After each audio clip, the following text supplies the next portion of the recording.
Right. 2 hours later. Hey, I was a minute late. Good to see, man. I'm alive. I'm alive. Yes. Not even an injury. Everybody's probably like, what are they talking about? I got in a nasty fucking wreck, man. Got in a nasty car crash yesterday afternoon. Pretty gnarly. Good. Literally got pit maneuvered by a big industrial truck going about 65.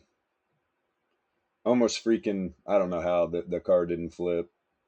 When I ran off the highway down into a 30-foot embankment, I freaking hit an interstate sign, and it kept me from rolling and kicked me back up towards the road. Almost hit a freaking guardrail, then bounced back down and went to the bottom of this embankment.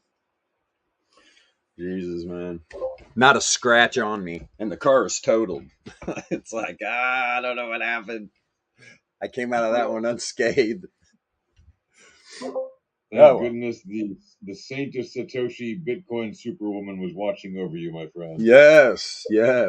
Saint Satoshi Bitcoin. She was definitely looking over me, for sure. Yeah, sorry about your car, but I'm just glad you're okay, bro. Yeah, me too. It was my gas miser. It was my key. I was getting 35 miles to a gallon, so it was my little commuter. Now I got the Scat Pack. It gets about 5 miles to a gallon when I put my foot in it. Oh boy, I'll be getting a new little gas miser here at some point, as soon as all this gets settled out. Just crazy. Just crazy. Good Lord, man. It's always something. Well, at least you have that muscle car to drive you around in the meantime. Yeah, you get to put some miles on the muscle car. I mean, it's got about 800 miles on it or something. It's barely even been driven. Right on. We got a daily correlation chart up here. Yeah, got the Dixie data, or we got the Dixie data set, and we got it correlated with SPY. Now, if you go over here and look at SPY pre-market after Dixie just blew a top off. I mean, I saw SPY pull back to about 4. I think it was right about here for like 448, and just pumped right back up as Dixie's pumping. Pretty wild, man. Pretty wild to see those correlated. Shot some wicks through the first standard deviation on the daily. This is the dollar index. Now, is that all? I don't know. And Saron pointed it out in the chat. I was going to point it out on the stream. But first things first, had a tight daily range. Dropped it down to the bottom of the weekly. Closed a couple of 15-minute candles and then started pumping up. Found support on the bottom side of the 68.3 Laplace, man. Once it closed the candle up here, sent a wick down and then just exploded. Right up through the 4 hour, 3 SD? No, 4 SD. 1, 2, 3, 4. Yeah, 4 SD on the 4 hour. So it's a no-brainer this thing's pulling back right now. I mean, we got 2 hours left on the 4 hour, I believe, on Dixie. Yeah, 2 hours left. So it's going to be a wild ride here to see what happens. And considering SPY's up with it pre-market, be careful. Be real careful here. This thing could do anything. Especially, I mean, SPY's up pre-market. Dixie pulls back to this daily range. I mean, if something like that happens, the SPY could explode. But Dixie keeps pumping, and then we get a market open here in 25 minutes. Have to see where SPY's at. I could take a little guesstimate right now. You're pushing up towards the 1 SD right now. I mean, this is yesterday's 1 SD. I'm not going off that. I'm just looking at where the new 68.3 is going to be. It always depends on, though, where's the data. So where did the data set close within that new 68.3 Laplace distribution range? Bottom side towards the top side definitely makes a difference. But if it opens up somewhere around the middle, we're right now right around the 1 SD. Right now, right around the 1 SD, I would imagine. Pretty damn close, anyway. Let's see. Thank you. You're welcome, man. You're welcome. Let's see. But yeah, as of right now, I mean, God, look at SPY pre-market, man. He just moves through all this macro volatility. I mean, at the end of the day, really helped. You're in the monthly range. You close above the center of the weekly right here.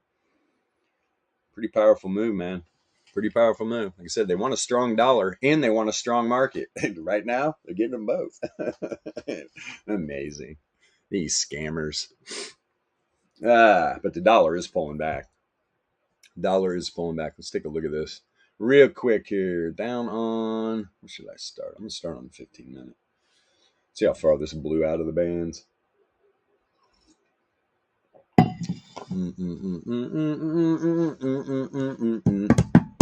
Looking forward to dealing with insurance companies and all this bullshit later today. It's going to be real exciting.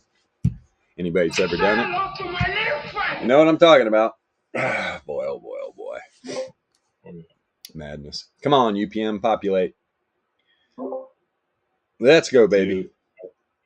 Yeah, 2 hours later. I mean, it's already setting up some pretty stinky little hidden bull here on the returns oscillator. This down move, I mean, it's negatively correlated. This thing's just pulling back here real quick. Look at that strong trend on the 15 minute. It's getting ready to pull back in. Let's see if it pulls back inside the 2 SD band here and the prediction model flips. I mean, all the volatility on the 15 minute is expanded. Blow this up, show you. Look at all the 100 percentile, man. Grades at 100 percentile, and all 3 volatility reads are at 100%. So what's next? Contraction. Now you're looking at correlation. What's correlation going to do? Is correlation going to all go negative? Or, the high length going to stay positive? I mean, there's so many different scenarios that can happen. Let's see. It's going to go up, down, or sideways. That is so correct. And on the 15, yeah, both Z-scores down. Yeah, that quick little pop, man. Nice little outlier. One of the most impressive and simple indicators that we have at Alpha Trading. It's just pure variance. Variance is a spread of data from the mean. What data? Returns, man, not price action. So, we've got a party going on here. Good stuff. Setting up the hidden, huh? Let's see here. 2 spots of it down here on the 9 minute. And the returns oscillator is pretty freaking low. When this returns oscillator turns up, I have to keep an eye on the Z-scores. You can see how this is what I was talking about on the 15 minute. See how the prediction model pulls back up inside the 3 SD band. The prediction model flips to the downside. Now we're getting a little pullback. Let's see if it goes all the way into a random walk and the prediction model flips again. All the correlation obviously is going to be totally expanded. Low length contracting positive. The other, what's it 2400 doing? It's flat up there at the top. Flat and negative. 981 contracting a little bit negative. So yeah, look at the wickets leaving behind. This thing could pop from here again. We are about to find out. That's for damn sure. And if you go over here on the daily. All right. See this low on this data set right here. There's the return oscillator read. Now you get a lower low on the returns oscillator with this pullback on the daily here. Look, it's a lower low, higher low, hidden bull div. Man, it popped. When did it pop? Right as it's crossing the zero mean. And on the daily, both Z-scores are up. Volatility, interesting. Now we are up here on the daily time frame. Volatility, 2400 is expanding positive. The other 2 are expanding negative. It's a daily time frame. It's going to take more of a move than that. You get up around the 95 Laplace, guarantee these correlations will flip. They're just not flipping yet, man. Not flipping yet, especially with this little pullback from its local high. What at 105.282. 282 coming in from where? 104.561 was the low of the day. I mean, a 1 point move on Dixie intraday is pretty good. Almost got it. Let's see here. What do we got working? Yeah, so that hidden. See the 4 hour real quick. Got lower lows. Yeah, see the 4 hour? 4 hours clean. Except you go back to this data set. Right now, it's setting up a little bit of bear div, but this returns oscillator, high probability this thing's going to create a new high. If it doesn't, though, if we get a drastic pullback here real quick on Dixie before the market open, this returns oscillator will probably turn down right about at the band. And then it is going to be some bear div. You're outside the power mean band on the 4 hour. I mean, look at all the support this thing was finding on that reverse wave trend. Here, I'll blow it up. Didn't close one candle below the 4 hour. Just revving up, revving up. Remember, we talked about this, running to the top side of the power mean band, clearing out to the top side, then clearing out to the bottom side, a wick right down the reverse wave trend. Then right before this pump, a couple 4 hour candles ago, it came down, nailed that wave trend again, pulled up. All right, closed that candle above all the log MAs. There you go, whammo. And she explodes. And you've got, no wonder. When you got the 2400 expanding too, it's not expanding a lot. It was at 0. It's at a 7%. It's negatively correlated. The other two are expanding, positively correlated. So we get that quick bump up. Now that 2400, that negative correlation with the expansion, is bringing it right back down. I mean, you've already, say you're trading Dixie. Did you take your profit? Probably not. Most people don't. It's okay. You learn. If everybody just sat down, if you kept track of every trade in your entire life, profits that you were in that you didn't take, you'll probably go out and just go run away and go hide in the woods the rest of your life, because it's pretty brutal for most people. One time it's brutal for me, right? It gets that way. If you don't take your profit, these markets will take it back. That's why swing trading to me is, especially how it's being taught by all these YouTubers, and I'm going to say this, and this is including me. That's why I stress to you to come into the Discord, sift through the educational material, figure this out, right? Ask questions. Don't just take it on my word. Because when I talk about, don't listen to these YouTube jimmies, man, you can throw me in that pot too. You don't know me from Dick, right? You don't know who I am. I mean, I'm pretty doxed, but anybody can say anything about these markets, just like all these other YouTubers are. The big difference is we have leading information here at Alpha Trading. They're not using leading information. So right there, boom, I'm kicking them out the front door. I don't want nothing to do with those people. But if you're watching these Alpha Trading streams and you're interested, but you're not quite sure what's going on here, you got to come into the Discord. Interact with all the other community members. We got a great group, man. We have fun in here. So come in, ask questions. You'll see new people that haven't been here very long that have caught on pretty quick, right? They're just walking testimonials on how powerful this stuff is. So yeah. Kudos to everybody involved here. Let's see. 33 power mean, huh? Let's see this 90-minute. You know what, though? No, let me go up. Ooh, trying to backfill this 2-day candle. What power move here? I'm telling you, man. This is the thing, right? So you pull back. Dixie pulls back to that local low today, 561. It's right here at the bottom. This reverse Fisher is a stud, all right? I mean, it will just beat price action back down. So this is real interesting here, man. Good Lord. We're back up here beating at it again. Day to day, I keep forgetting about that 2-day. That is a tough road to hoe there. But you've got on the 3-day, it's up here at 106.5. We've already showed on the weekly, that's at it's like 107.5 area, I believe. So there's definitely some room for this thing to bump. But guys, this is not going to be a straight shot. This is not going to be a straight shot by these macro timeframes.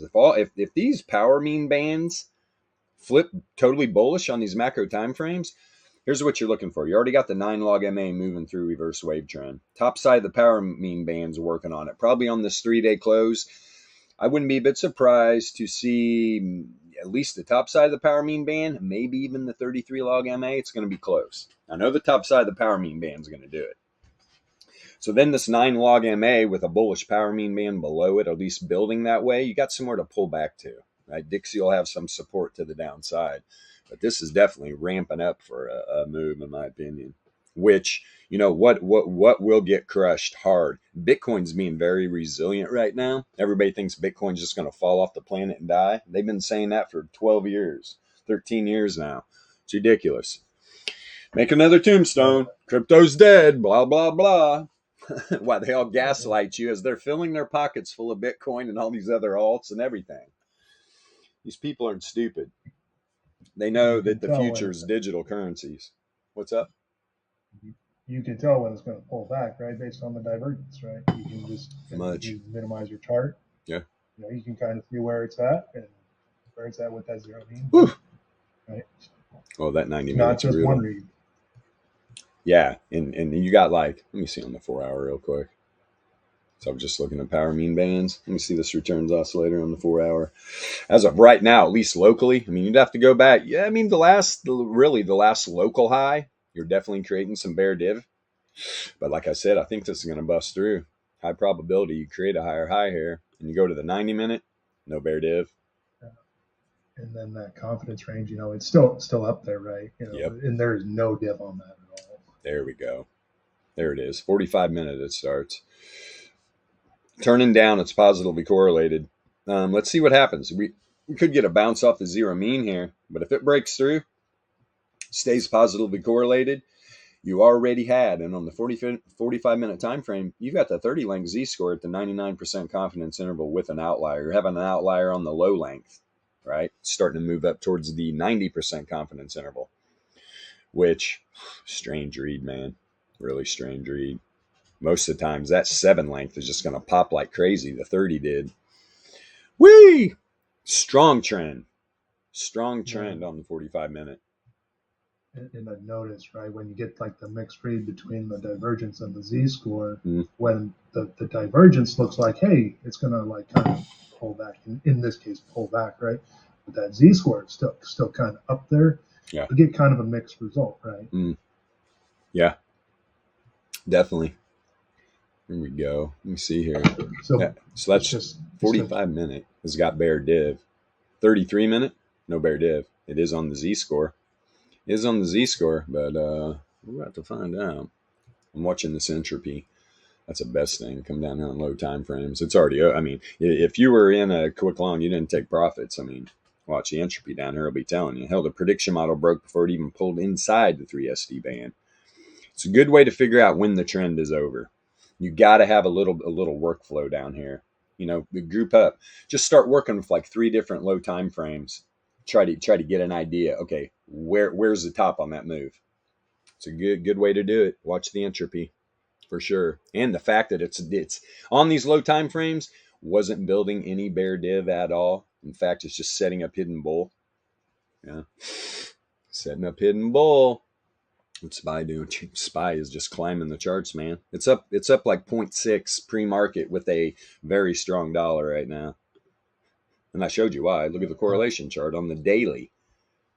Right? Positively correlated. And that is the SPY data set right here. You can see when it's negatively correlated. Right? You have SPY going up, Dixie going down. That's what you usually see. We're moving into a weird time though here. I mean, I keep stressing the fact, I don't read the news a lot, but the things that I do know about, I've said it a million times. I just said it earlier. They want a strong market and they want a strong dollar. Creating that is pretty tough, but today they're knocking it out of the ballpark, apparently. Let me go down here because the 4 hour is starting to slope. It's all about slope too. And these 4 hour candles, because look, we're not getting SPY pre-market. You would obviously, right? You would see SPY just running. Here, let me see something. Yeah, I don't think you can do it on the correlation chart, which is fine. Can't turn on. Plus, that'll give a weird skew to the correlation, the Pearson correlation, if you turn on extended hours. We'll just have to wait till it opens and see what happens here. But it is sloping, right? And you'll probably see this correlation, especially pre-market. I mean, look at this thing's up 0.64 now. Good stuff. Dixie's hanging around up above 105. Go down here to a 90 minute. Yeah, see, we're not going to get any reads on the low time frames. We need the market to open. But as a daily comes, this thing has been positively correlating, right? Over the last, couple weeks, man. Last couple weeks. Interesting. What kind of game we playing today, boys? What time is it? Get something pulled up here real quick.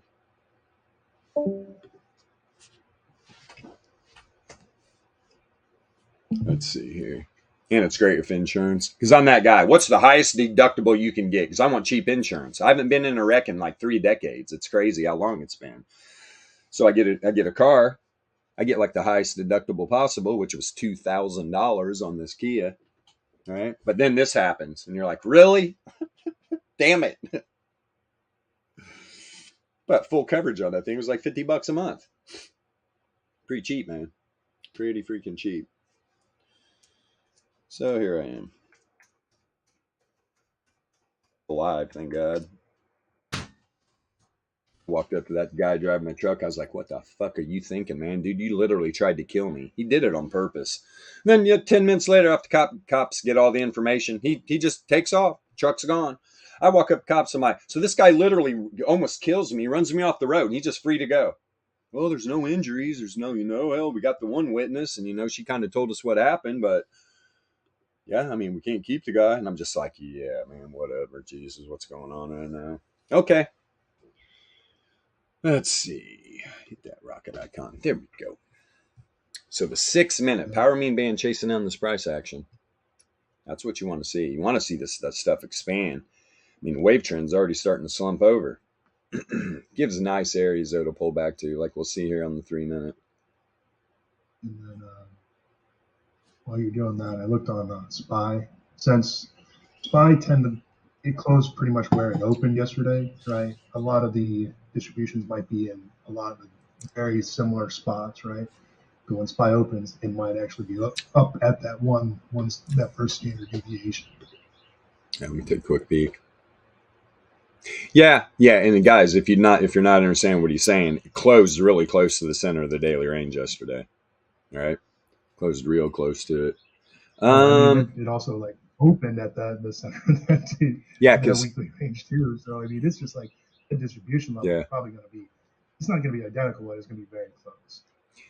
Yeah, because here the previous day that created that 68.3. Let's see, it was right about here. I mean, it is. I mean, I'm thinking you're going to get the top side about 447 and a quarter, probably downside about 445 and a quarter, probably 2.683 range on the daily. So we are dead. I mean, this pre-market move right now, this is above the 1 SD. Above the 1 SD. And Dixie is rejecting from that 1 SD. And there's a reason. If this was, let's see here. Problem is, it ran up to the 4-hour forced standard deviation. That's a tough, man. Now you're finding support on the 95.4 Laplace on the 4-hour and the 68.3 on the daily. Something's got to give, man. Something's got to give. Let's see here. Yeah, almost tapped that wave trend. And now wave trend's getting ready to cross back down the 33 log MA. This is just giving some nice spots to pull back to if Dixie is going to. Or it can run again. Let's see here. Yeah, setting up some hidden bear right now. See what happens. There was the bear div that pulled it back immediately. Boom. As soon as it crosses zero mean, there goes the data set. What were you going to say? In the VEPS education that I'm receiving, and it's always a work in progress, that you start with volatility and everything actually ends up coming back to volatility, right? So that's, we look at, okay, yeah, all this gives build up. What's actually the volatility doing, right, in these time frames too, right?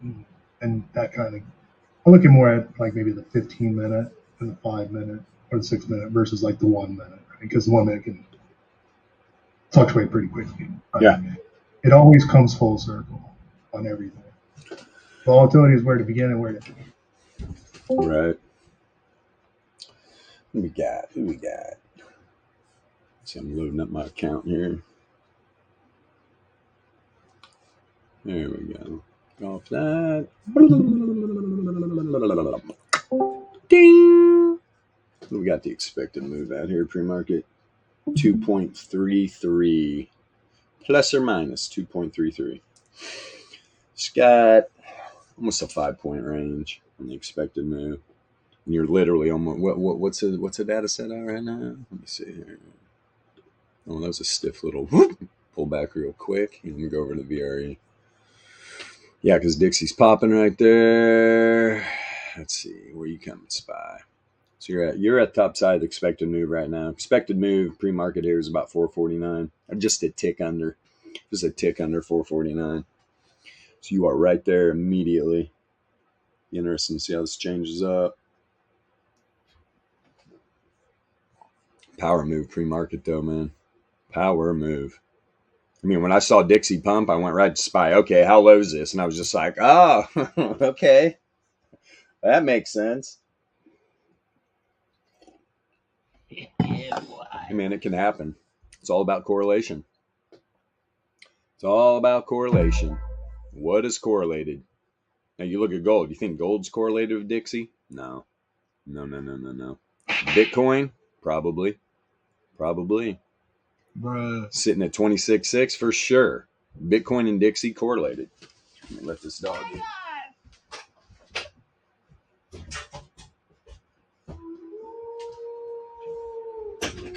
Crazy dog. Hey, you got one dog. And it might be important, but the S&P 500 futures, they're not quite up to the first standard deviation yet. So I mean, sometimes when the futures pull back, SPY pulls back, right? So they haven't quite reached that level yet. But there's everything is like has a relation with one another, right? So it's Few funks in the there. one's going, maybe the other one's going too, or so always try to give yourself an edge on leading information, right? And if you don't have the subscription, it's delayed too. So I'm wondering, is this P-Funk's in here? Is this have they updated this yet? Or is this still the September? Updated what? Like the Yeah, S&P? that's your trade. That's the December contract right there. This is okay. MES1 or ES1 exclamation is the December. If you want to see the September contract, you can type in ESU 2023. Right. And then it give you. But most of the volume's in this one. Yep. I am on it. So running these 4 hours. This will pop off the first standard deviation to the top side or bottom side. Wick right to the 1SD. And a little pop. Yeah, where you running to? There's a 1SD on the daily. Yeah, I mean, SPY's up above it. Up 0.55? Yeah, for sure. SPY is definitely above its 1SD right now. Being up this high. I mean, I imagine where this is opening. Boom, boom. We're probably, it's so close, man. It's right around this monthly level, to be honest. That's the top of the monthly range. This thing opens up pre-market above the top of the monthly. Obviously, it's going to gap right through the daily range. Where's the new daily range? I mean, dude, this thing closed right at it. That's what this was all about. Wouldn't be a bit surprised if this literally closed right above the center of the daily.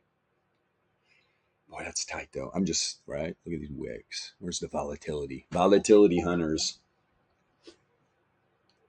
Yeah, man. It's going to be right around yesterday's center of the daily. We're about to find out. We got 1 minute, not even. Let's see here. Pop this back on Dixie, so tell us. 25 seconds. 25 seconds. Dixie, man, it pulled back. Made a little pullback. Now it's trying to pop above that 1SD on the daily. Close some candles up here. This thing could, 95 for Laplace, definitely in the cards. But then you're talking about third resistance level on the daily. You've got the, God, what is that? First resistance level on the weekly. All right, let me go to SPY. Oh, a little higher than I thought. There's the 1SD right there. Yeah, it's top side of the 68.3, bottom side. That's about right. Daily. I mean, look, what did I say? Look at the center of the daily range is right below the close. It's right there. Right by the center of the weekly. So you got the center of the daily, center of the weekly, center of the monthly. Oh, ain't we got fun? Good Lord, man. What a train wreck. This is I'm having fun. What is it? Top side expected move now, 450 and a half. 447 and a half to the downside. Yeah, it tightened up. Tightened up a whole point. It's plus or minus 1.4 right now. But you're above the top side of this monthly. This is a massive magnet here. Really is. If Dixie continues to move to the top side, it's going to be tough for this data set not to sink down in there. At least come down to top side of the 68.3. This is a tricky little morning here. It's a lot, you know what? It's a lot easier if this data set wasn't all the way up here by the 1SD with Dixie. I mean, it's a tough read, man. I mean, if Dixie starts pulling back, SPY could rip from there. If Dixie keeps piling it on, SPY could give this whole pre-market move away very fast. What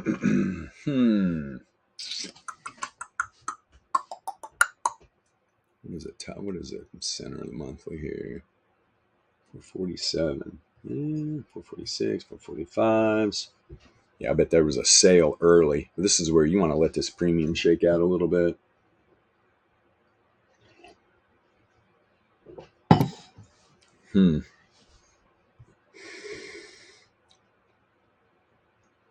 Because you also just got to remember that Dixie's pounding its head up there on that 2-day, right?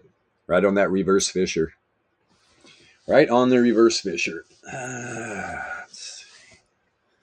Boy, I'm sore a little bit. Let's see here.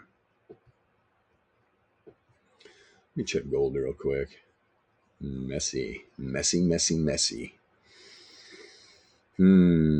Slowly made its way down to below the daily 68.3.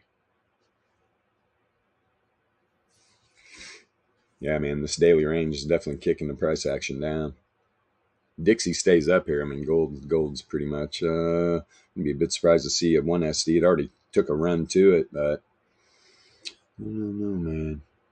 Dixie being very resilient. Got SPY up 0.5. It's triple Q's doing up 0.44. A little bit behind. Let's see if we got any outliers here. Natural gas. No, thank you. Coinbase, there you go. Up 3.2%. 82.56. Let's see what's going on with Coinbase. Yeah, I mean, yeah, 100%. I think this is pretty much what guy was talking about with that local high right there. What's a no-brainer, man? You run up to the 2SD. There was literally a 4.6% chance the daily candle was going to close above here. When all reality, immediately, here's the first standard deviation, right? There was a 68.3% chance by the end of the day, Coinbase's data set was going to pull back inside. Hell, it took an hour. Came back down, sent a wick right to the top side of the daily 68.3. Pumped it up. Then didn't close the candle above that first standard deviation. Look where it closes. Right by the top side of the 68.3. You got a tight daily range, right? Did it trend? Go to the low time frames. This thing trended up and down a few times. 3 I can see definitely. You go to the 1 minute, there was a lot of trend in here. A lot of trend, guarantee it, trend. Lots of trendy moves on low time frames.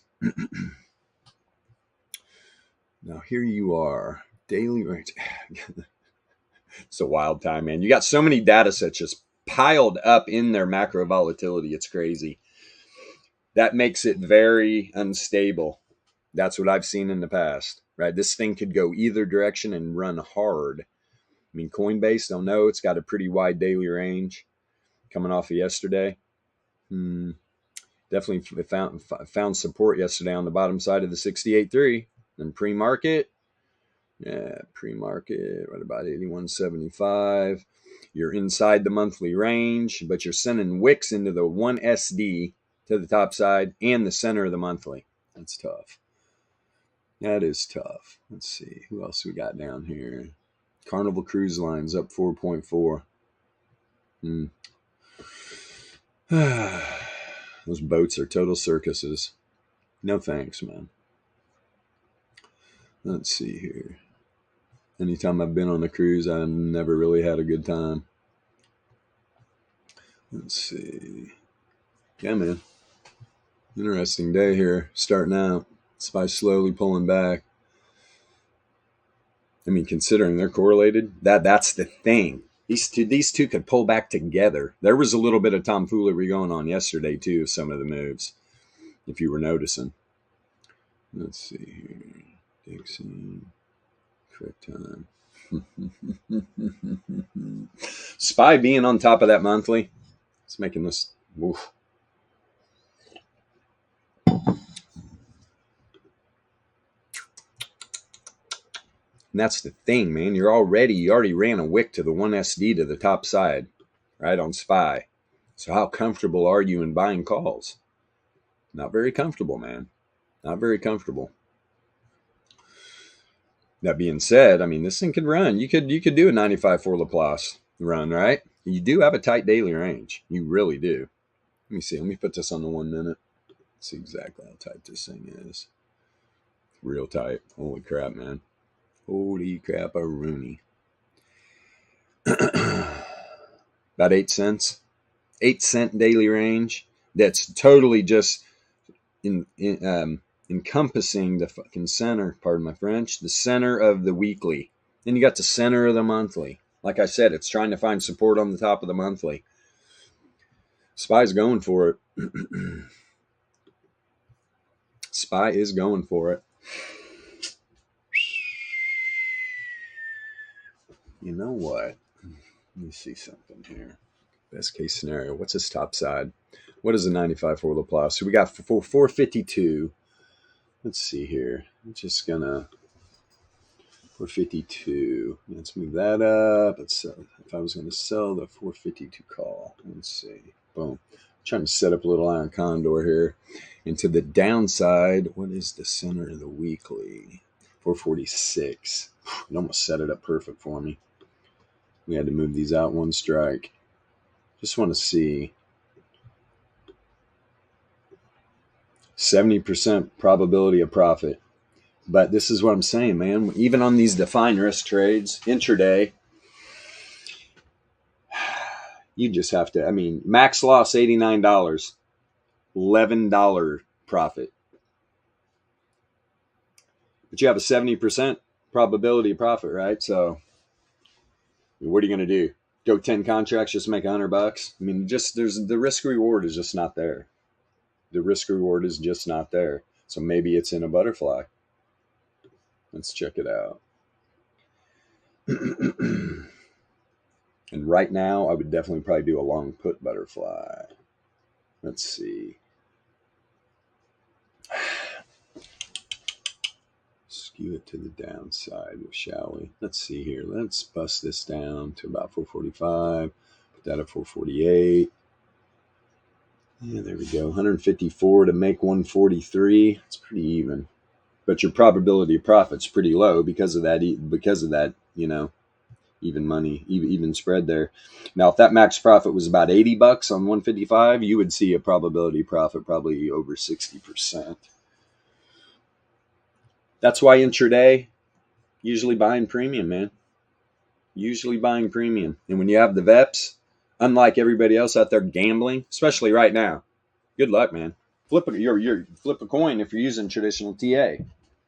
Even using the VEPS right now, I mean, you got to let this chill out a little bit. It's just where everything is at right now. But we know where Dixie's at on the macro time frame. High probability the thing rejects on that 2-day Fisher again, which it is. I mean, it pumped right to it again. Sent a wick above it. Now it's pulling back, probably trying to break back inside 105. And then you're seeing the correlation. Let's get down here, man. Let's go down to 15 minute.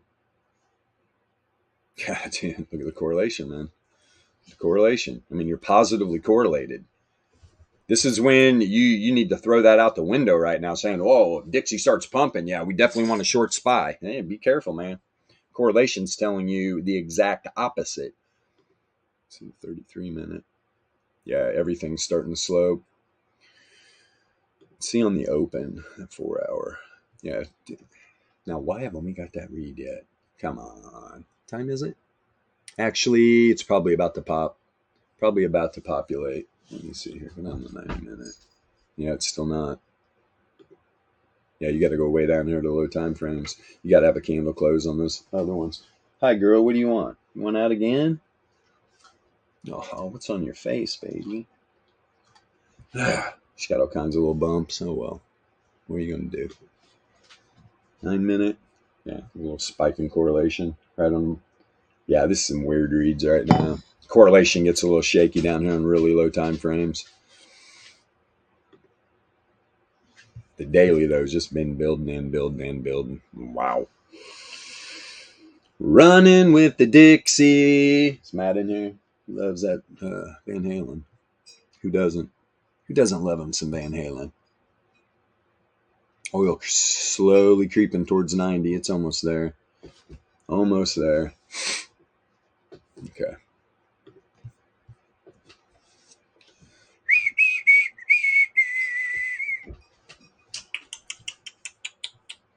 Let me take a peek over here.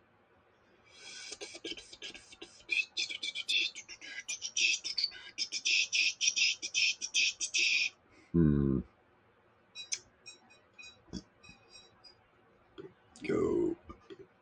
Go.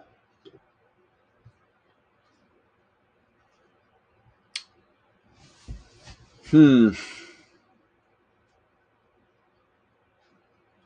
449, huh? Call. Where's this at? 449, 450. Let me put this bottom down. One. Ouch. Clear that. Yeah, we got a toughie here, man. Let me get over here on this other chart.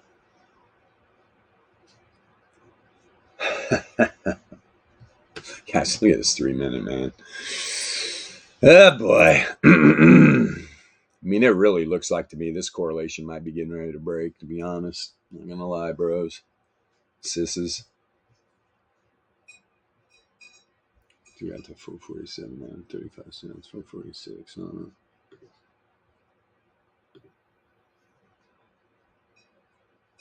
I'm running with the devil. Let me see here.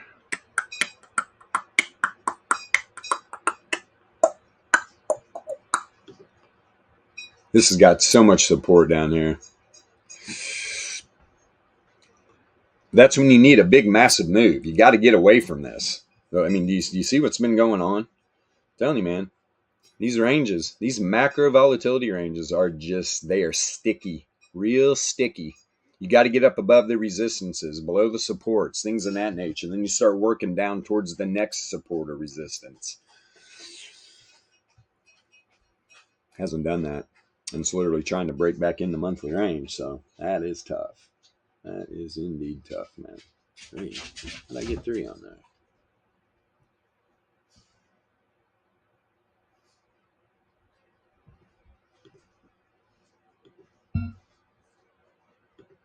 Let's see. Clear that puppy.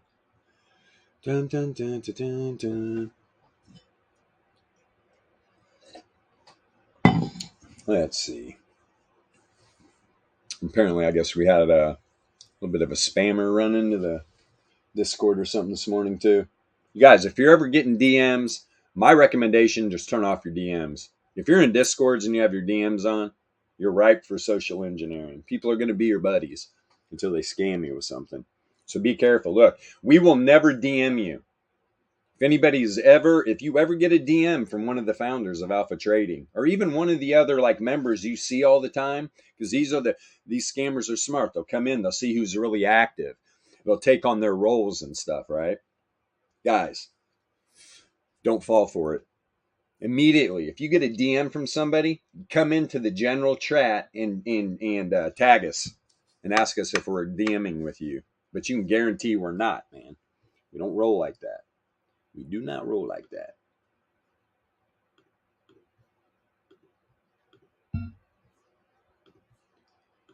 We will never DM you. That's just not how we do it. What did this thing just do? Wow. Man, that premium popped quick. Holy crap. Where's that? 447? 447s were literally, I'm talking 447 puts. They were literally just 20 cents, 19 cents. They just popped to 35. Boop. Interesting. Yeah, 446 is probably down here by where bottom of the weekly range.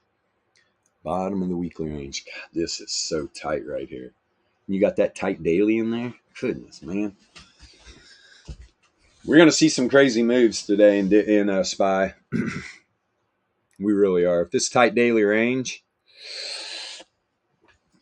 so if you're trading intraday options or whatever, man, take those profits. Take those profits fast too, because it's a 95.4 up here, 452 calls. Oh my God. Yeah, they're giving the put side a lot of love right now, man. They really are. Where if Dixie pulls back here and SPY pops, I mean, this thing could easily go to the 95.4 Laplace. 452.3. I mean, you got the 452s up here at the top of the daily range. Top of the daily range. I mean, you're already at the second resistance level. 452s, huh? Wow, man. Really? Cheap, huh? Yeah, why not? Go for it. I mean, you got there. All right, let's see what happens here. Because Dixie, pop up Dixie chart here.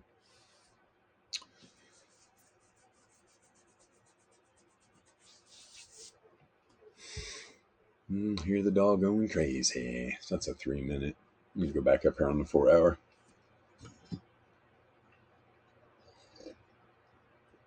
Yeah. All right. Returns oscillator definitely got through the 2 SD bands. Still having an outlier. Both the Z scores are up. Definitely on the 4 hour. That candle sent it right in the trend. I mean, look at the volatility. You don't get a better read than that. Do I trade the 4 hour though? No, it's part of the workflow. I mean, if you're scalping low time frame volatility, that's all these higher time frames are. It's all part of a little workflow to get an idea what's going on. You go down here like on a 90 minute. I mean, look at the trend. That's one thing. You usually don't get through both those bands like that. So this thing's ripe for this trend at the top side to be over. I'm not gonna lie. Let me see on the 45. So remember, didn't the 45 already pick it back up? Let me see here. Boy, it did, but it went straight back down in the trend. God, look at that wick that thing left behind. Then it popped right back up. Setting up that bear div. Well, now you've got both Z-scores up in these confidence intervals. Really do. So this is getting closer and closer. That returns oscillator turned back up, though, on the bear div. On Z bear div. And if you look here on the 45 minute on the dollar, right? Everybody's like, well, how do you figure it out? Well, if you're looking at the workflow, look at the hidden bull on the 45. And you're finding all the support right here on that wave trend. Wick, bam. When? Right when it crosses zero mean. Right when it crosses zero mean. Now this thing's getting pretty spent here. Pretty spent here. Volatility, except the 2400 is totally expanded. But look at the correlations. They're already breaking negative. The volatility stays. Yeah, this is tough, man. If this thing starts contracting, this thing could walk up. Really could. But you're so far outside the power mean bands. I mean, let's take a peek here. And that's a no-brainer. Look at the 4 hour. This thing was running for the other RMLR. And you're up. You sent a wick almost to that RMLR and the 3SD band. And that's the low length. Here, let me turn off the high length. Yeah, so the low length RMLR. Let me see here. Yeah, and there's that where it came down and on that 4 hour candle and tested the bottom side of the 68.3 and then popped from there. But look on the 4 hour, like I said. I mean, you were up there. You were above the 99.7 Laplace. I mean, you're up here running above the 3SD. Keep pulling back inside this deviation band. It's the second deviation band right there.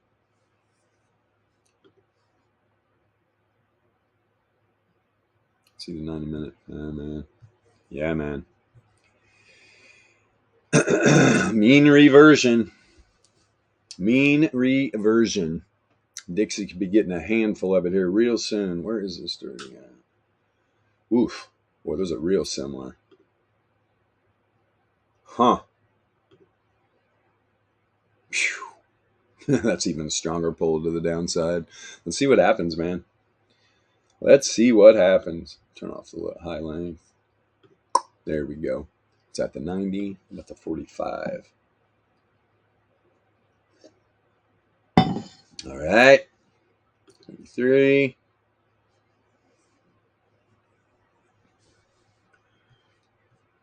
Yeah.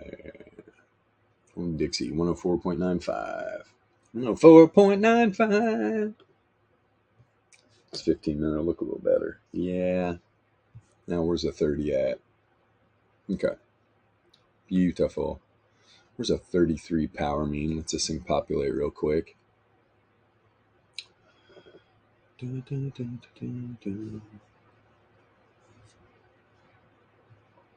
Yeah, down below, huh?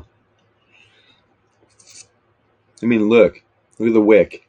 Look at the wick into the 33 power mean. What's that on the 15?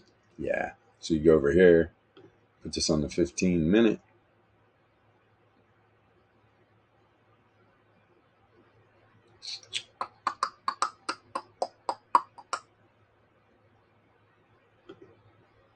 Yeah, that's the candle. Come on, populate. Let's see. Some might have their settings different on the UPMs. One might be on 30, one might be on 33. I'm going to see this wick should be right to the 33 power mean. If it populates 2 hours later, yep, there it was. Okay.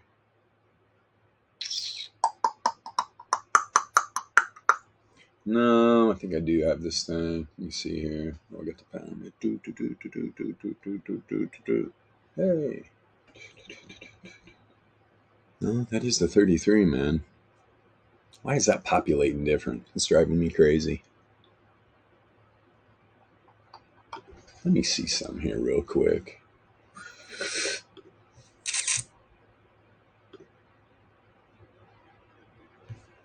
Oh, yes. Yeah, I see I've got it on 30. Well, it nailed the 30. I've got the other one on the 33. You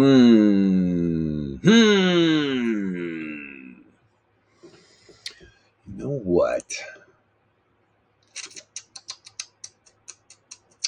Because I'm not using the power mean band on that other indicator.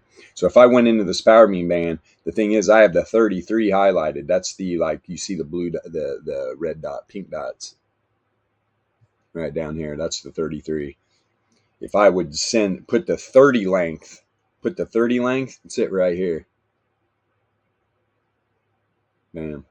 That power mean right there. So it's all good. I like to set up. I'm not going to change it right now. I think it's $1, man. $1 going for it, isn't it? For how long, though? I mean, look at all this hidden bull. Shit. A couple little pops. But what are you also setting up? All right, there was the first, like, rejection off the zero mean on some bear div. You do that again, you could come screaming down to this reverse wave trend. That's a 780. 104, 780. 104, 780. Where is that on Dixie? Let's see here.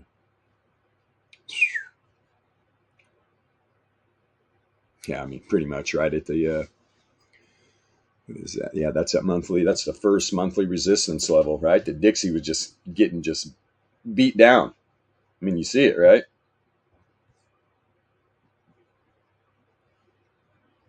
First monthly support level. Man, it set up that hidden on daily and just hello, kitty. And just made a beeline. From what I'm seeing on these charts, man, this thing's so far outside the power mean bands. Look at this entropy down here. It's bouncing in between the second and third deviation bands. Yeah, there's a lot of volatility right now. Obviously. People are like, well, how do you know that? Well, because we that's what we do here. Volatility.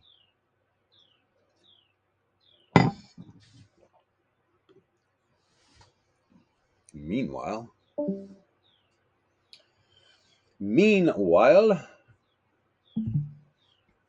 come on, you. Come on down. There it is. I meant populate. Not talking to the data set. Really, UPN? Only when I'm streaming. Only when I'm streaming.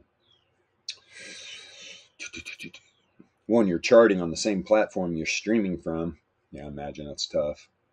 So that's what we're seeing. What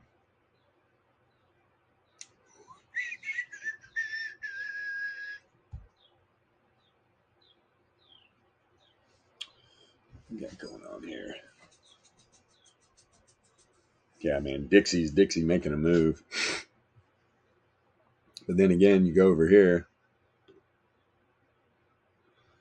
You go up to that 2-day. I mean, you're literally above it right now. We showed it before. It is tough. And this is not bull div or anything. That's what I'm saying, man. Dude, this is tough. Especially on a 2-day. These are usually ceilings, right? All the time. Ceilings and bottoms. When you get a setup like this with the UPM, that's why I'm hard pressed to think this thing is going to freaking stay up here. Really am. Anything can happen though. That's why we trade the low time frames. What was that? 10? Yes. What was that? 10? Yeah, 106.5. Just wanted to look at that again. Let me pop to this daily.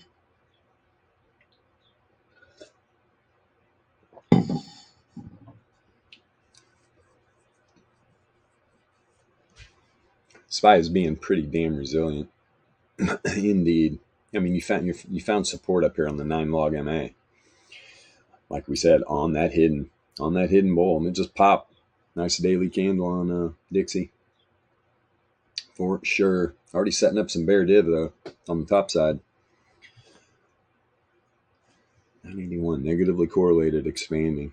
That is a powerful read too. I'm surprised this haven't. I mean, by this daily candle close, this thing's going to end up being a nice little doji probably. I can see this thing pulling back.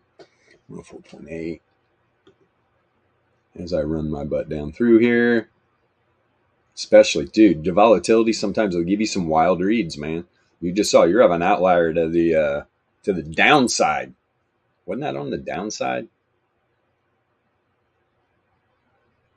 So it hasn't even made a move. Yeah, I mean, you're having an outlier to the downside right now. And that was immediately on the open on the pick. So this volatility, this isn't enough to change that variance outlier yet. And it's setting up hidden. Damn. But look at that nasty outlier on the 4-hour to the top side. Looking good, huh? Looking real good. No div, though. No div on either side. And you are just... Don't be shocked if Dixie leaves a nasty wick up here. This thing could pull back. 104.9. 104.9. If it does, because SPY's got ants in its pants. I mean, this thing's being resilient as hell with Dixie pumping. I mean, it just pulled back like 40, up 0.42. It's back up 0.5. It is definitely going for it. And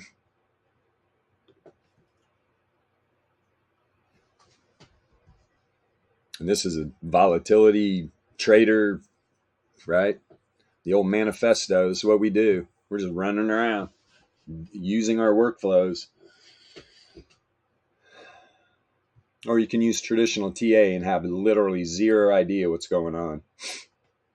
It's just lagging. It's just lagging. That's the biggest problem.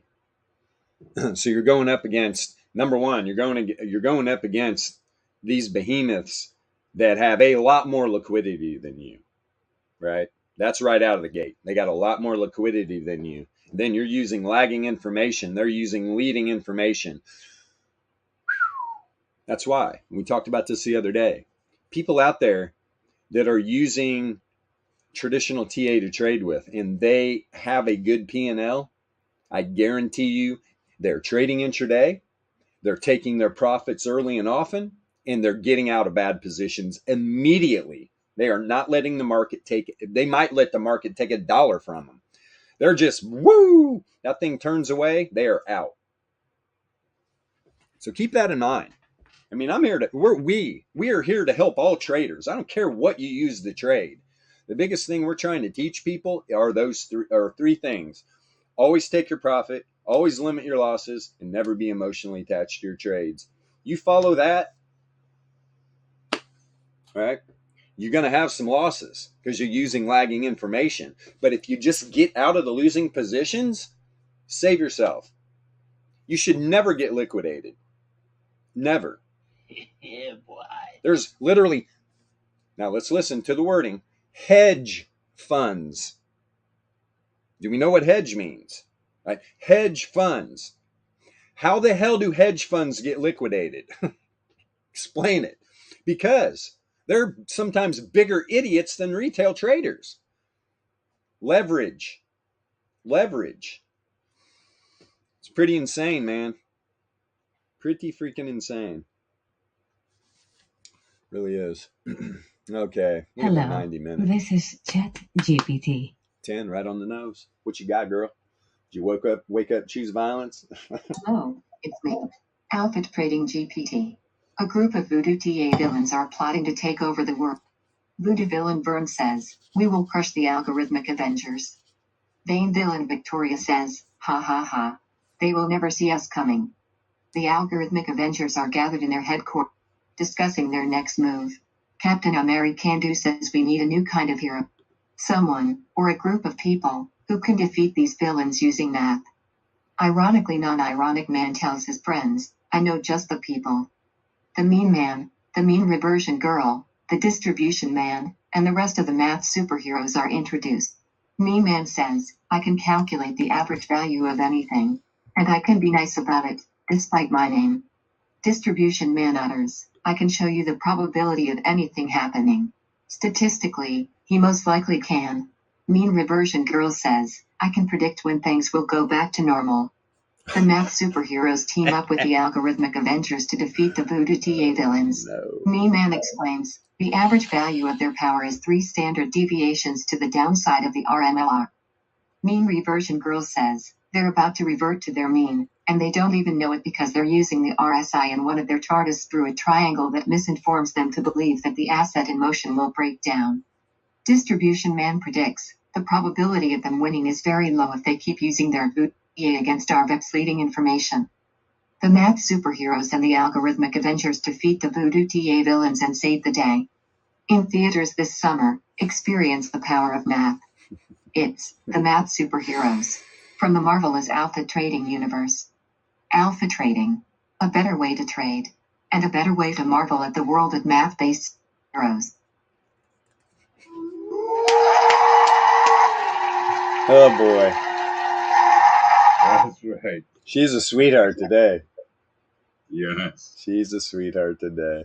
Love it. Giving us movie trailers, math movie trailers. Yeah. 100%. So I'm looking at this 45-minute chart on the dollar here. Man, oh man, oh man. Z-scores, returns oscillator, it's all down.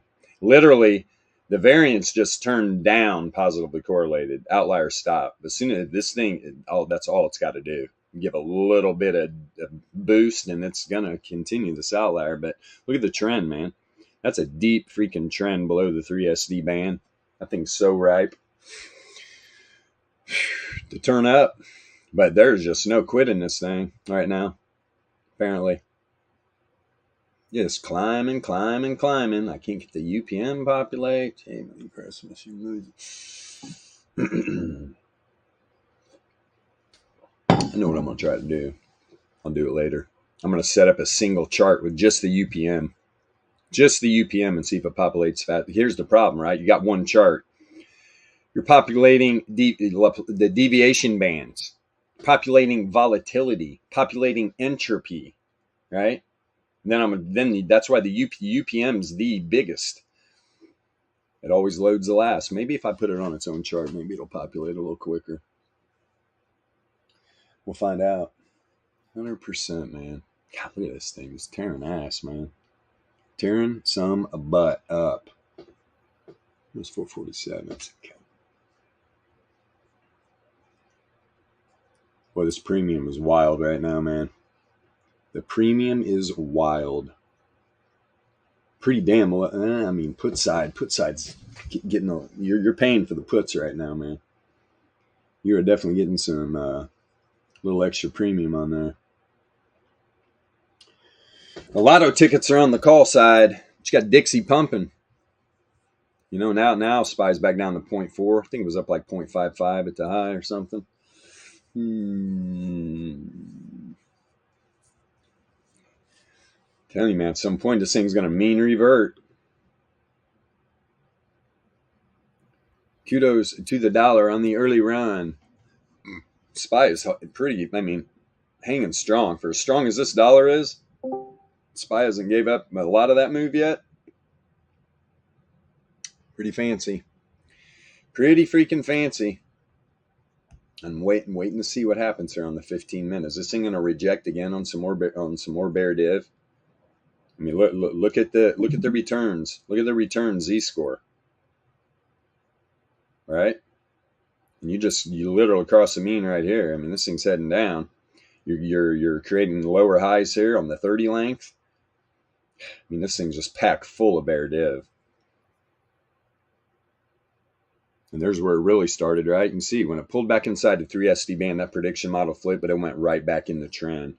This is one of the more screwiest reads on the Entropy I've seen. That is tough, man. That is tough because I use this a lot. Lots of fake outs here. Lots of fake outs. I mean, look at the candles. All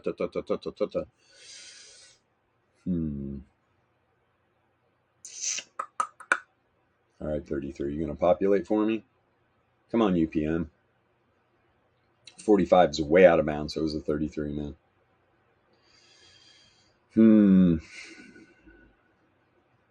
33 minutes setting up bear div. Z-score too. Not on the high length, but yeah. I mean, these trends on these lower time frames. Powerful trends, man. If you're using traditional TA, what are you using for trend? Volume? That's a big bad no-no. Indeed. I always like asking people that question. What do you use for trend? If you're watching on TradingView and you literally are using an indicator for trend, I'd like to know what you're using. I stick my finger in my mouth and I feel the way the wind is blowing against it. It's a good way. Good trend. It happens, man. We're going old school farmer trading. That's right. Crazy, man. God, dude, you are. And the fact, look on the 33. See how this boom, boom, boom, boom. Look at these 33-minute candle closes on the dollar. Look at the power mean band, man. Dude, you're usually going to get a nice spread here starting. It's barely moving. It is barely moving.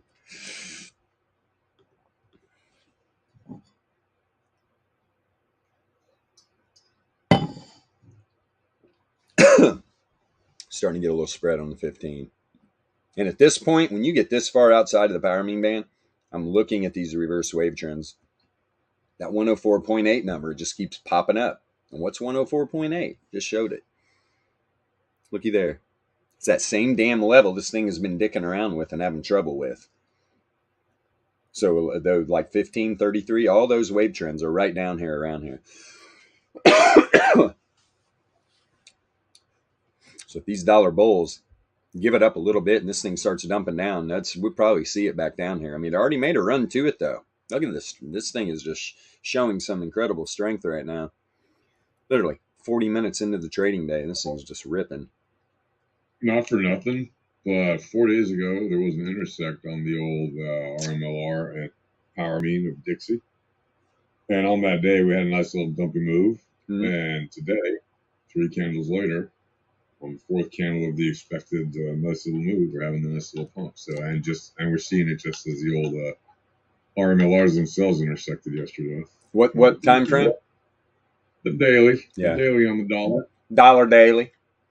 Dollar daily. And you had the it was a UPM intersect with like a power mean intersect with the 3012 a few days ago, back on the 11th of September. So that one was a good down day, 0.5%, and then today a good up day, 0.5%, on the body alone. And you got the 7 crossing the 30 right now, man. And then look at this thing. Jesus, boy, that ripped up. This is a great place to freaking turn around, I'll tell you that. Almost at the daily 95.4. Almost at the daily. What's that power mean set to? Because mine is on the 30. There. Yes, this is 30. Yeah, there you go. Yep. So it was on the other one. 103.8. This thing's running like crazy, man. Where's my water at? Good Lord.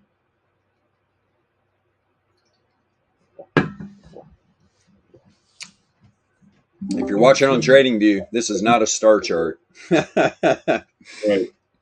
These are two different lengths of the reverse mean of log returns with 3 sets of deviation bands, normal deviation bands around each RMLR. And then the little dots, that is current candle distribution, normal and Laplace distribution levels. When you understand what you're looking at here, it's pretty powerful, man. Pretty freaking powerful indeed. Yeah. Statistician's wet dream. Let me see here. That's the good stuff right there.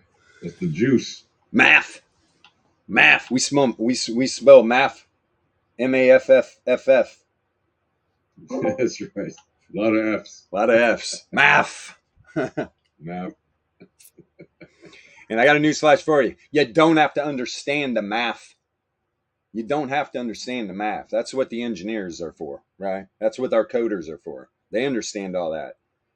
And then we give you the opportunity to jump into the cockpit of an F-35, right? Boom. Leading information. It's such a good example too. And I always, just into my past, things I've seen. I was at Fort Hood when I was in the military, 2nd Armored Division. The 1st Cavalry Division was there. Apache Helicopters, right? Division. I knew a lot of warrant officers that flew those things. Not only are they total maniacs, most of them party animals, just insane. I can tell you some stories. I'm not going to do it online though, because it's not good. These guys are nuts. Some of the shit they were doing while they were flying. But anyway, I got an opportunity to sit in the cockpit of those a few times. Literally put on the flight helmet. Dude, it's a virtual reality of the T. Wherever you move your head, the gun turret moves. And everything is this digital printout. Now, do you think these guys flying these things are looking at every individual little indicator? No, you look at that. You're training so long, you just get a signature. You know what's going on, right? You just know what's going on. You don't have to individually analyze every different read. You just don't. Over a certain amount of time, you just see it. You just know, and intuitively, and you literally become one with that machine. It's pretty nuts, man. But yeah, that's why when we come over and use the VEPS, that's what I try to say all the time. You will get to that point where you'll look at a chart like this and just be like, bam! Because when you're trading intraday or you're scalping low time frame volatility and your workflow is a big part of you getting entries and exits, you got to be quick. I'm never more than 5 seconds looking at any chart. You just get a signature. That's why my chart never changes, right? I know where everything's at. You just start to see it. I don't know what other way to put it. You can't teach that. We can tell you what each individual indicator is, what they're doing, what they're telling you, but we can't tell you how to interpret it all together. That's the hard part. And that's only going to come with time on screen, right? So I highly recommend, if you're learning this stuff, you're just sitting around, there's nothing going on. Maybe you're just running around the internet. Always have these charts up. Like if you got a good half hour, just start building a workflow and just looking at it, right? And then get down to the low time frames. Just do it on paper, right? Be like, okay, here, this is what I'm seeing. This is where I would take my entry, see how it plays out. And then mentally, okay, it turned against me. Okay, I'm out of the position. Just start getting that in your head. This is what it's all about. You see all the breaks in correlation here, guys. This game is not easy. Obviously, if you're a trader, you know this is not easy. Having leading information, oh my gosh, makes it a lot easier. I'll tell you that, but it's still hard. Yeah. I mean, look at the breaks in the correlation. That's why you can get in a good position. These VEPs can have you lined up, and all it takes is a break in correlation on volatility, contraction, or expansion. That thing can turn around on you so fast. And if you are not prepared to get out of that position quickly, you're going to lose some money. you're going to lose some money. You got to remember who you're up against. These high frequency trading firms. Everybody's like, oh, we got to deal with these hedge. You're not dealing with hedge funds or other traders. I mean, these high frequency trading firms are the ones that are moving these markets, man. So you are swimming, literally swimming with sharks. Man, silver's just getting its butt beat up. Good Lord. And copper's up. Where's Warlord? No wonder he's not here. He's running in copper mines, man. He's getting her done. Yeah. He's probably listening on YouTube. Watch, he's about to pop in. All right. What was just said is actually very important for the noobs, especially. And it bears repeating. It's like you got to get that workflow down. You got to see this whole thing as one thing. Imagine it's like a video game in a sense, right? Where you have, if you play video games, play video games, you usually have a lot of. You got to monitor at the same time, or different things on your screen. You got to monitor at the same time. It's very much like that. The only difference is there's real liquidity on the line here. Yeah. And, like Bilbo said, think about it the way pilots think about and what's in their heads up display. They see everything all at once. They process the information all at once. They don't sit there and analyze every little bit for 10 minutes because then they'd get shot out of the sky, right? Real fast. Fighter pilots. They got to be acting fast, so they got to be able to read it fast. And the way you do that is you read it until it's literally second nature. Yeah. And even though we can't necessarily, we can't be in your brain to make you know how to interpret it the way you should interpret every last move. We can give you things like not only access to the indicators that you can learn with, but literally we can give you the things like the documentation that you need to know everything about each of those indicators, and a handy little cheat sheet that happens to tell you the really most important tendencies to learn first about trading volatility and entropy.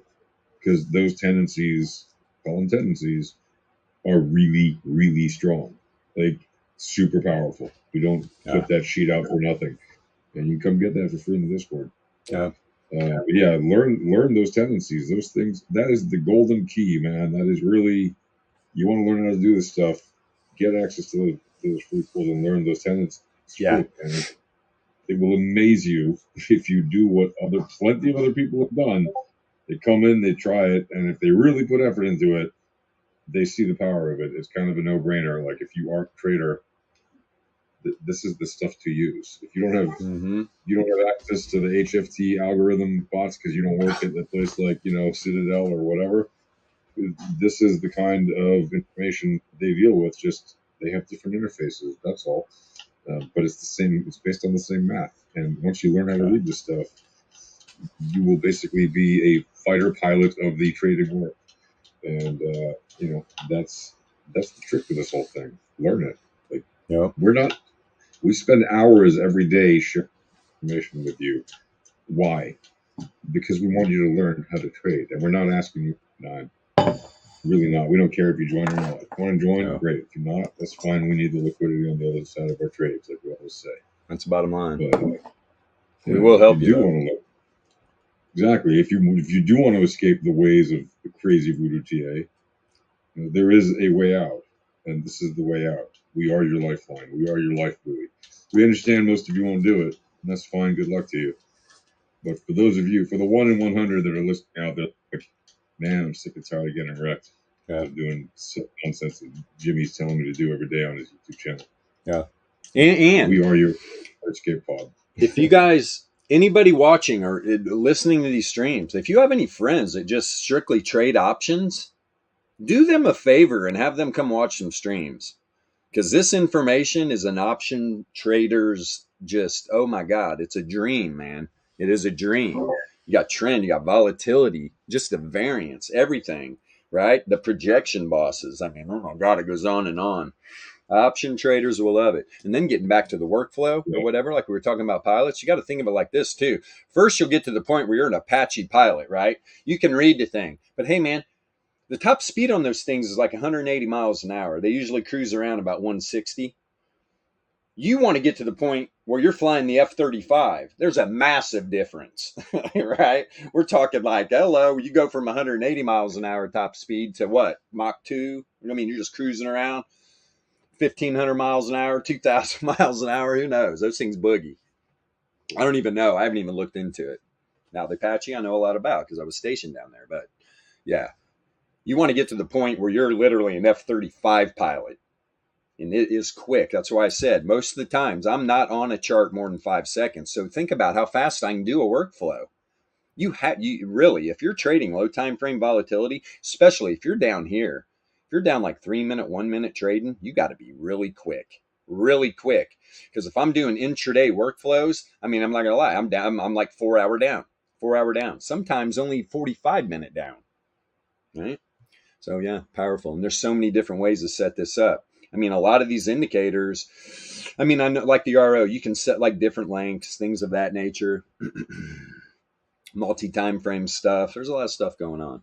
You can manipulate the hell out of most of these indicators. That's why all the settings, like you go to most of these YouTubers that are selling indicators, most of the settings and stuff, they don't give you any information. They're locked in. All you can do is change colors and stuff. You know why they do all that? Because they don't want you to know how much of a piece of crap indicator it really is.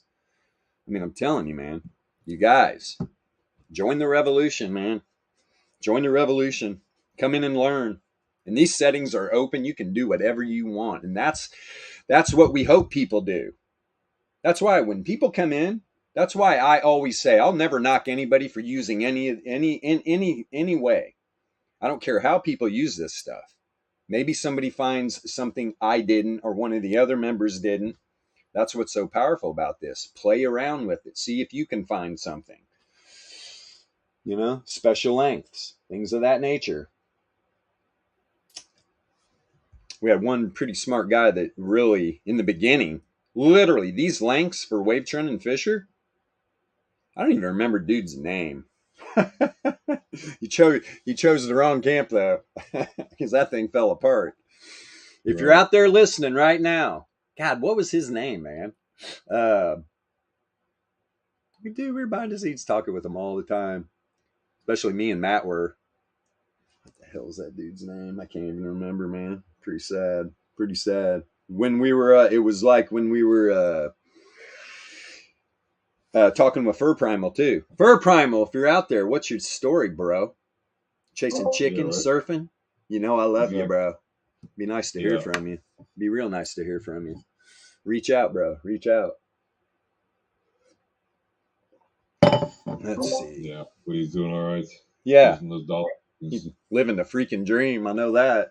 He had a nice little setup down there in Panama somewhere. Not going to give any details, but yeah. Living the dream in an expat town in Panama. Having a good old time. Surfing. Buying quarter chickens. I'm talking 25-cent chickens. Food is cheap. It's like my buddy that lives in Hawaii. Hopefully all those people are doing all right. But yeah, man, I mean, dude, they do nothing but just eat fresh. He goes down the docks every day, buys fresh fish. They got freaking every fruit tree on their property you can possibly imagine. It's crazy. Avocados. Crazy, man. A lot of good stuff. Yard is just full of fruit. By the way, speaking of fruit, Yep. Have you looked at the Bitcoin Daily RMLR today? Oh, you get me excited. Oh, you're okay. I got fruit in my mind. Let's go to the daily. Pretty fruity. Yeah. Wow. You're up above the power, man. Huh? Yeah, this thing's charging. Oh, it might have a little bit of a little flip around here, man. Yeah. This daily closes above there. Yeah. Look at the future projection here. Let me pull this up a little bit. Mm-hmm. Holy crap, is that the low length? Look at that projection, exactly. On the 30 and on the 11-10. Wow. What the hell is this thing doing right now? Boy, look at the range this thing sets up out here. Yeah, here is what I need to do is let me see. Push it on the 24-hour or something, or on the daily. Let me save that, and then let me reload this real quick. Get these projections correct. It's because I was flipping around assets, so it's coming from a non-continuous market to a continuous. You already know what the RMLR is doing. It's still doing it. You already know because you use it. Obviously, we Yeah. use this all the but for the folks watching this, Yeah. boy, oh boy, see what this thing's doing. Yeah, in the Bitcoin. future. Wick right to the 1SD on Bitcoin on the daily. So if you go over here on the RMLR, or I mean on the VRE, pop this baby on Yeah. Bitcoin. Crypto, wee, being real resilient right up here. This is why you don't trade news too. I talked to Matt last night. We were talking about it. I was like, look, they come out with all this bullshit news about, hey, FTX is about to dump all their shit. Run for the hills. Whoop, Right. Bitcoin goes up. Stop watching the news, man. I'm telling you, you're going to get wrecked. It was this right here. This is exactly when we were talking. It was like 8, 9 o'clock, you know? And I was like, oh, boom, just liquidating. And I was looking at the liquidation charts. That liquidated a bunch of shorts, and then they run it right back down real quick because people jumping on the bandwagon, then they liquidate the longs. It's that quick. Pop, pop. Now look at the wick on Bitcoin right to the 1SD on the daily. Bammo. Bammo, bammo, bammo. You can see it. We're right there. A little blue dot. Bitcoin could be running here today. What's a 95 for? Back over 27? Yeah, remember, this thing broke 25 a few days ago, right? What was the low there? Yeah, like 24.9. Yeah. Here we go. But we were also talking, be prepared. In my opinion, Bitcoin's getting ready to make like a 10K move. Which direction? This RMLR is shaping up, man. You close this daily above here, this would be real interesting. Look, it's been rejecting. It's been rejecting. Today, power move. Right. Buyers came out in full force. Yep. What's this look like on the above that 2-day? UPM, that's the thing. Here's the thing. Positive returns are by positive returns. If negative returns are by negative returns. That's probably the best thing that came out of that camp, right?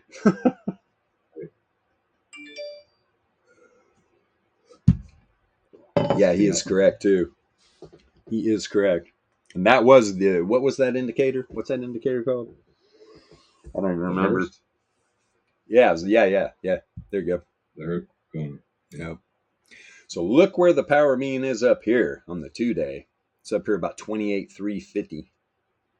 28,350. We are literally centered between the RMLRs right now. No cross happening on these macro time frames anywhere, at least in the next, hello. All right. 11 days. Nothing going on here. Or that 11 2-day candles, sorry. Yeah. Oh, there we go. Ooh, is that by chance? No. So that is the so you got the low length cross down here. Look at this thing running up. What's the top of this RMLR today? Let's see. We got 27,350. This thing could be getting ready to squirt right up here, man. What's the 5-day look like? Yeah, man. Let me guess. Yeah, it's gonna have an intersect on the 3-day in the next candle for sure. On the 3012. Mm-hmm. Yeah. Wow. Man. Been seeing it since the middle of the summer. Expect September to be a banger for scalps. In October to even be maybe possibly. Yeah, look at the future projections. Look at the spread on these RMLRs, man. This thing could just holy crap. 31.3, 22. I just said something about 10K. This is about a 10K spread here. Yeah, and you can go back if you're watching this on TradingView or whatever on YouTube. You can go back and watch our videos literally from a month ago, 2 months ago. We've been saying, watch out for September. It's going to be very interesting. Sure enough, you look at the 3-day on Bitcoin up 3.25% already. Like, it's not we're not pulling this stuff out of our out of our butts. It's not crystal balls. It's just math. Like, we're just looking at math and probabilities and going with the likely probability. If you have a 95% probability move, right? If the asset breaks 95%, it's 95 percentile, one way or the other. There's a 95% chance that it won't close beyond that. That means there's only a 5% or less chance that it will. Are you going to go with a 4% chance, or are you going to go with a 95% chance, for example? Right? What? Just do the math. What are you more likely to win with? Regular basis? Going with the probabilities or against it? you consistently go what the VEPS says, even if your read is wrong, you just get out of the move quickly and wait for the next occurrence of opportunity. And overall, probabilities will take the way things go, especially when you have outliers. Mm-hmm. It's just a statistical game. Very much so, sir. Very much so. Yeah. SPY, man.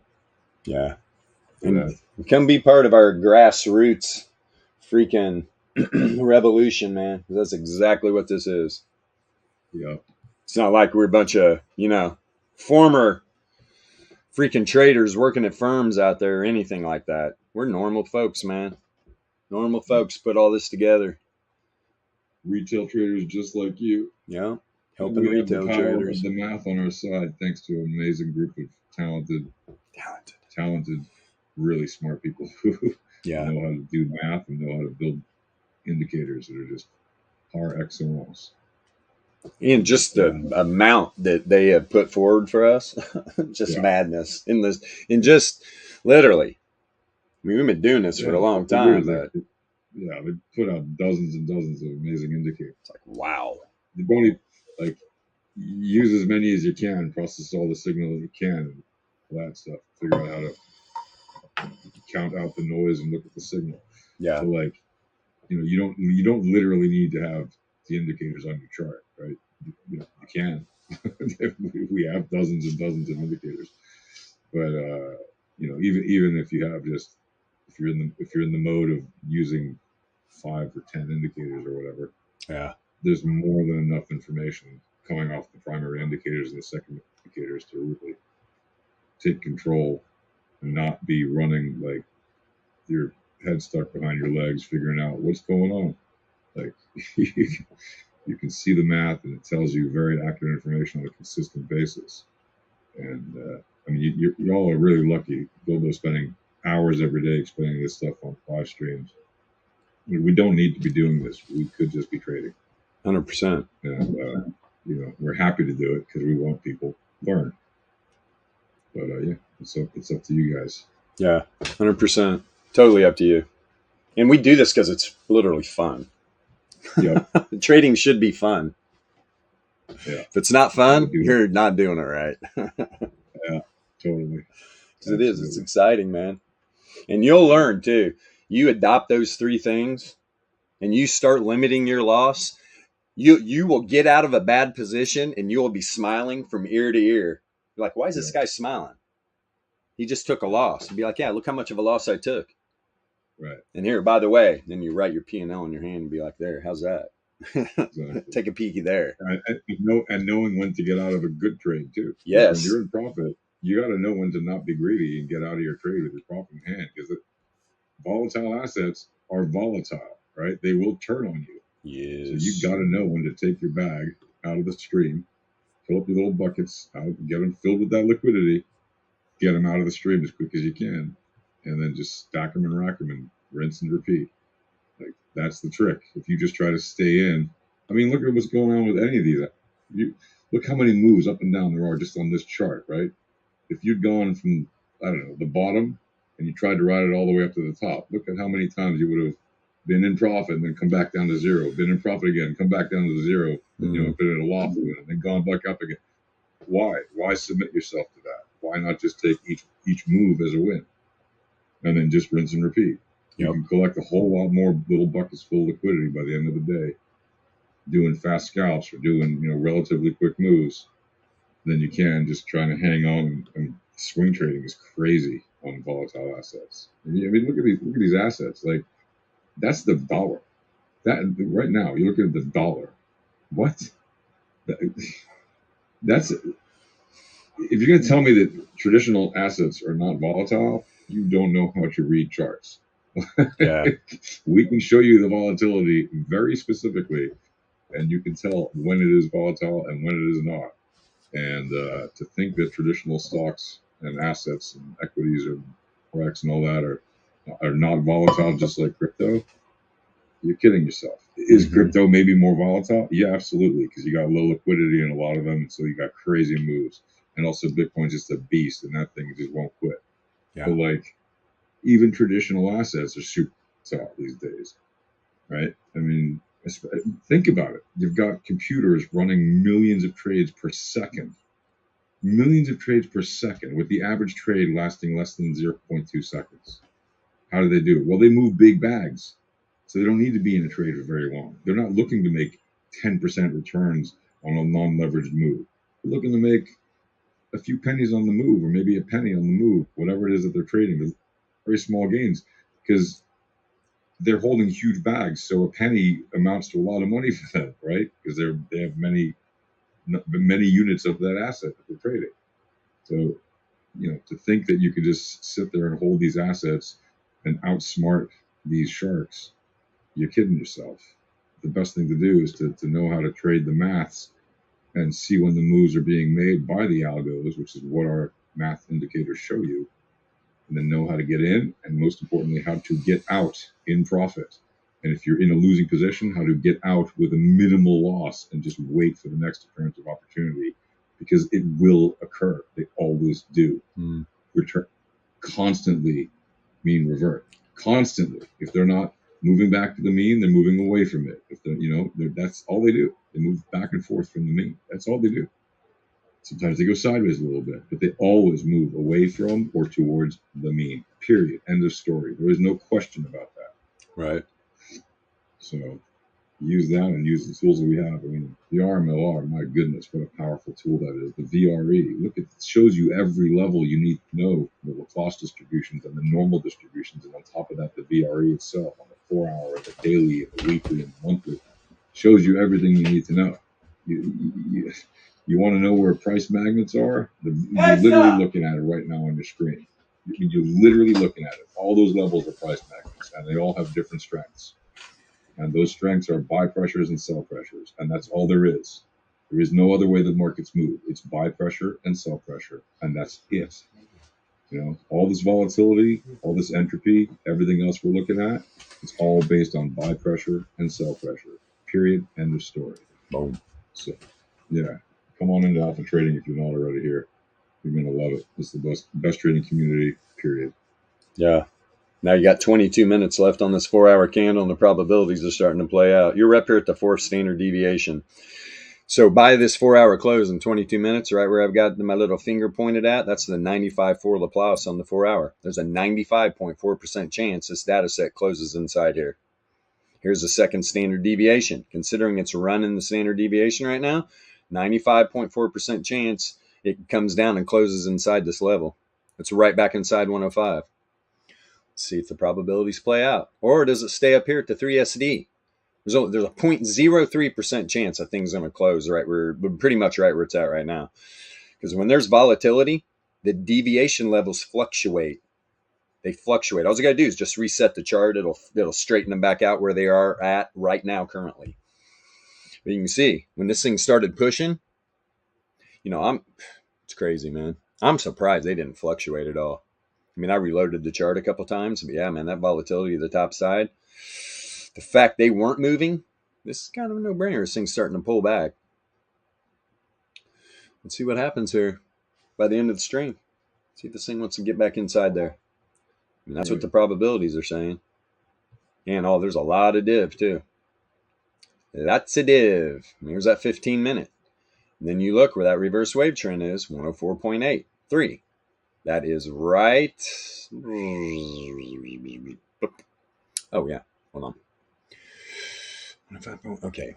8. Boom. Right there. Pretty much. That monthly resistance level that has flipped support. This thing does come all the way back down. You probably look for a bounce here. Probably look for a bounce. That, how many people right now are just going to get, oh boy, oh boy, oh boy. This thing pulls back all the way to this tight daily range. Look at it just hovering. That daily range, the center of the daily is right at the center of the weekly. I mean, that is such a magnet. You can see what the bulls did, man. They're like, oh, we need to get the hell away from that. But then you're running the 4-hour probabilities. So you're just beating your head up here. This is where the math takes over. It's like this thing's pulling back down through these distribution levels on the 4-hour. It is coming in hot, 20 minutes. Rain. Yeah, is it? Let's see. Let's look at BTC on the 4 hour. Dun, dun, dun, dun, dun, dun, dun, dun, dun, dun. Dun, dun, dun, dun, dun. Whee! Ooh.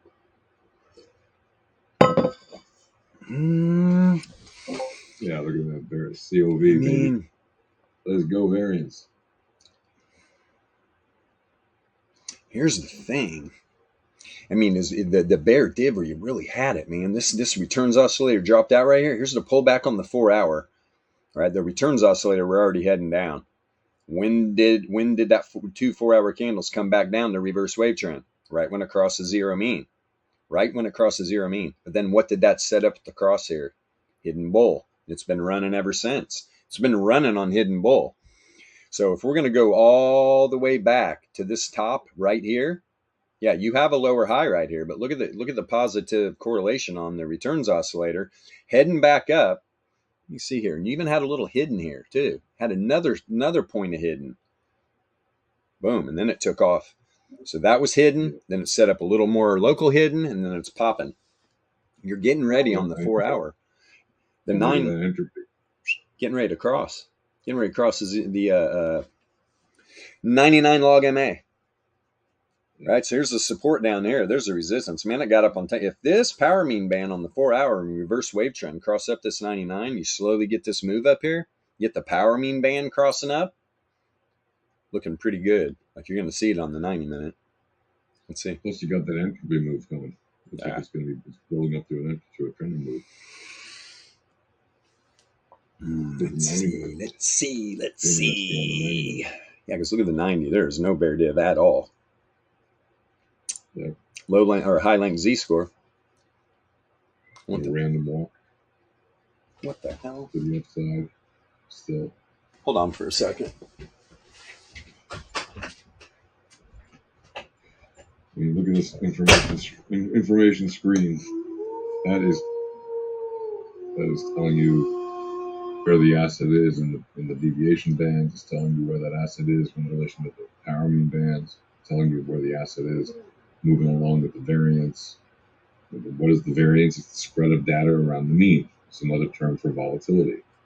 What is volatility? It's just the standard deviation of log returns of investment, or standard deviation of returns. Right? We call it standard deviations of normal distribution. And then there's Laplace distributions as well, right? And if you look at the pseudo Laplace z-score, the lower two indicators there on the left side, see very clearly how the z-score, right, which is a delta to the mean, is moving along. And you power that up together with the entropy. What's the entropy telling you? It's telling you the diffusion of the energy of the asset in a given space. So in this case, it's the diffusion of digital assets across the market through time. It's telling you whether or not it's in a random walk or whether or not it's in a trending move. So if you're trading traditional TA, you've been told trade the trending moves. And you're wondering, how do I tell when a move is trending? This asset literally shows you when it's trending. In this case, when it's bright blue, it's trending. When it's any other color, when it's like pink or purple, it's a random walk. And on the upside of that, when it's moving up with the bright blue bars, that's positively correlated. So if it's in a trending move positively correlated, the probabilities are it will move up. If it's trending move and the pink candles are there, it's negatively correlated. Probabilities are that it will move down. It's really not rocket science. No. It is on the engineer side. Yeah, it is on the engineer side. You can learn how to read this stuff. You can definitely learn how to. You don't have to be a math genius to figure this out at all. You Not just at have to all. know how to indicators. In I fact, didn't. made it real easy to read it, right? Exactly. The math makes it easy to read because the tools are well built. It makes it as easy as possible to read, really. And the reason we don't have a push button dummy kind of situation is because there's a lot of information to process. And if you were to try to synthesize that all into one button just to say buy or sell, you might get a lot more false flags. And you don't want false flags. You want correct information to be analyzed correctly to make the right move. Is it a lot of information? Yeah. Is it worth knowing how to read it? You bet it is. Is it better than knowing how to read an irrelevant lagging indicator, there's not even a question. Okay, would you rather have lagging information for your trades, or would you rather have leading information that tells you the probabilities of the current and next candles?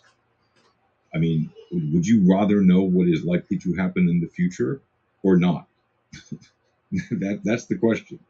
Because these tools literally tell you what is likely to happen. The probabilities are likely to happen on the current and next candles. Find me a traditional TA tool that shows you anything about that. They literally cannot. No, So they cannot, sir. yeah. Let's see. And now you got SPY. Finally got up to its 1 SD. Pulled back a little from there as Dixie's pulling back. Time is of the essence. Got a 1 15-minute candle left. Is of the essence. Here it comes, boy. It's trying. Even just to pull down here inside the 2 SD, closing right around it just makes so much sense when you're talking about the probabilities. I mean, right now, where this thing's like finding support on, there's a 0.03% chance this thing closes right where it's at right now. So, yeah. And this close is coming in hot. Coming in hot.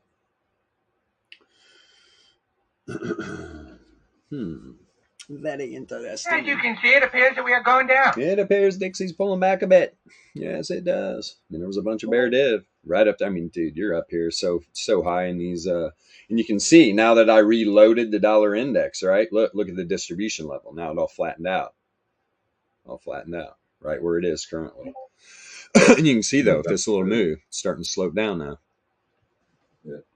And here she comes. This would be great in real time if she pulls right back here. Because now remember, 95.4% chance that this data set right here on this last 15-minute candle comes down and closes right around this area. Yep.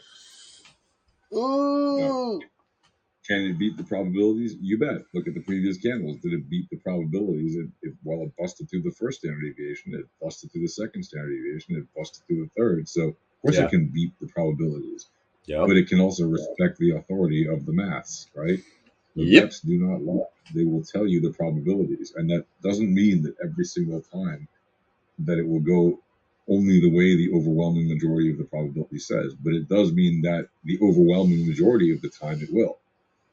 Yeah. How do I know that? Look at the chart. It's literally showing you that. It respects the probabilities. Yeah. Because it's bots trading these things for the most part. And ours is just to pick up the crumbs that they're leaving behind, which we can do just by looking at this and making the right moves on a regular, consistent basis and not being greedy. And if it turns against you, get out. Bye-bye. Bye-bye. Yep, get out quickly. And then you got to realize, here's the start of the 4-hour candle, and it's closing in 11 minutes. So when we talk about these probabilities, as soon as that 4-hour candle starts, that data set, by the close, that's the probabilities, by the close. So during that 4-hour candle, this thing ran up all the way through the 4th standard deviation. But now, as the close is coming in hot, the probabilities are starting to play out. So where's it going to close at? That's why you can't be surprised if this thing drops real fast by the close and closes down here. It's just that literally the probabilities we're telling you. But then you're down here at the 95.4, so there's a 4.6% chance it can close above here. All right? Yeah. So there is a probability. It's when you get up around the 3rd standard deviation, the 99.7 Laplace, that probability is getting really tiny. Real tiny indeed. Yep. And that's when it's a good sign to be, you should be taking that profit. Like, if you're in that move to the upside and you didn't take your profit at the top or near it, why? Like, because it doesn't matter if it keeps going up. You're just getting another trade if you see that it's actually going to keep going up with other information that confirms that's the way to go.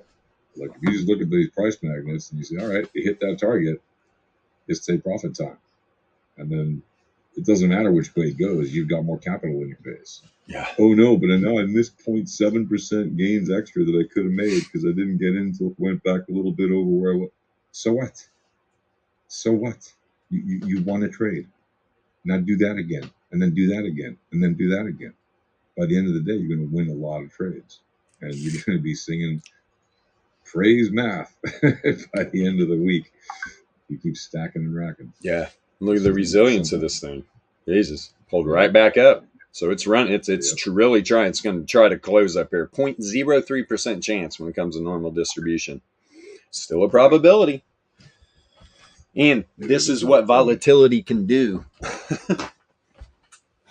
Volatility can take those low probabilities and run with it. Run with it. But you have to have a system.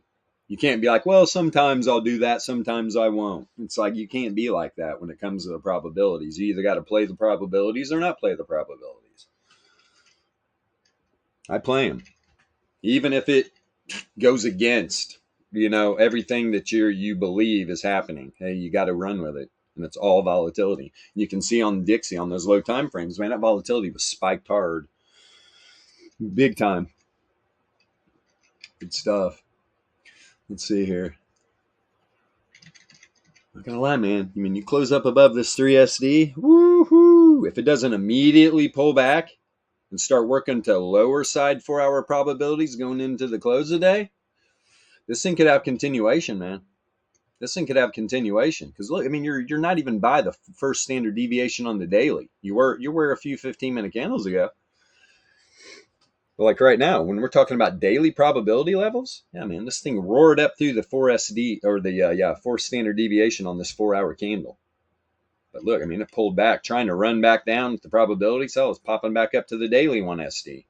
This closes up above the 3SD, and you're just right here hovering around. If it doesn't immediately start dropping, because this is a magnet down here, that Dixie could pop again. Dixie could pop again. But look at SPY. I mean, SPY's pumping. SPY is pumping. Go. Came back down to the first support level on the daily. Found some support, which is also pretty much top side of the 68.3 on the daily. And then ran right to the 1SD on the daily. The first standard deviation normal distribution. And I'm sure I keep talking about 2 different distribution models. Just know we use both. Laplace distribution and normal distribution. You want to see the difference, Google them. See what they look like. You will understand immediately. You will see Laplace distribution is going to have a tight 68.3 range. If you know what the bell curve is, you're understanding what I'm saying. So on Laplace, you're going to see a real tight 68.3 range, but real wide fat tails at the 99.7. That's why you'll always see the 99.7 Laplace outside the 3rd standard deviation normal distribution, because it's wider fat tails. Every once in a while, you will see that pull inside the normal distribution range. That usually creates a little chaos. When you get a tighter Laplace distribution range, what's that telling you? It means a volatility. It's squeezing price action, which means you're probably getting ready to get a big move.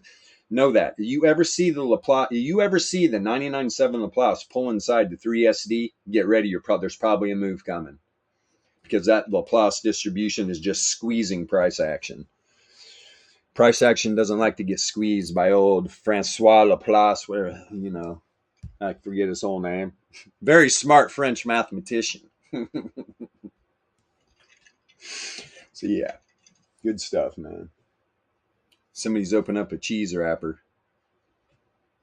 What is that? Got my dog's ears popping. Or is that just typing? Sounds like a rapper. Not a hip-hop rapper.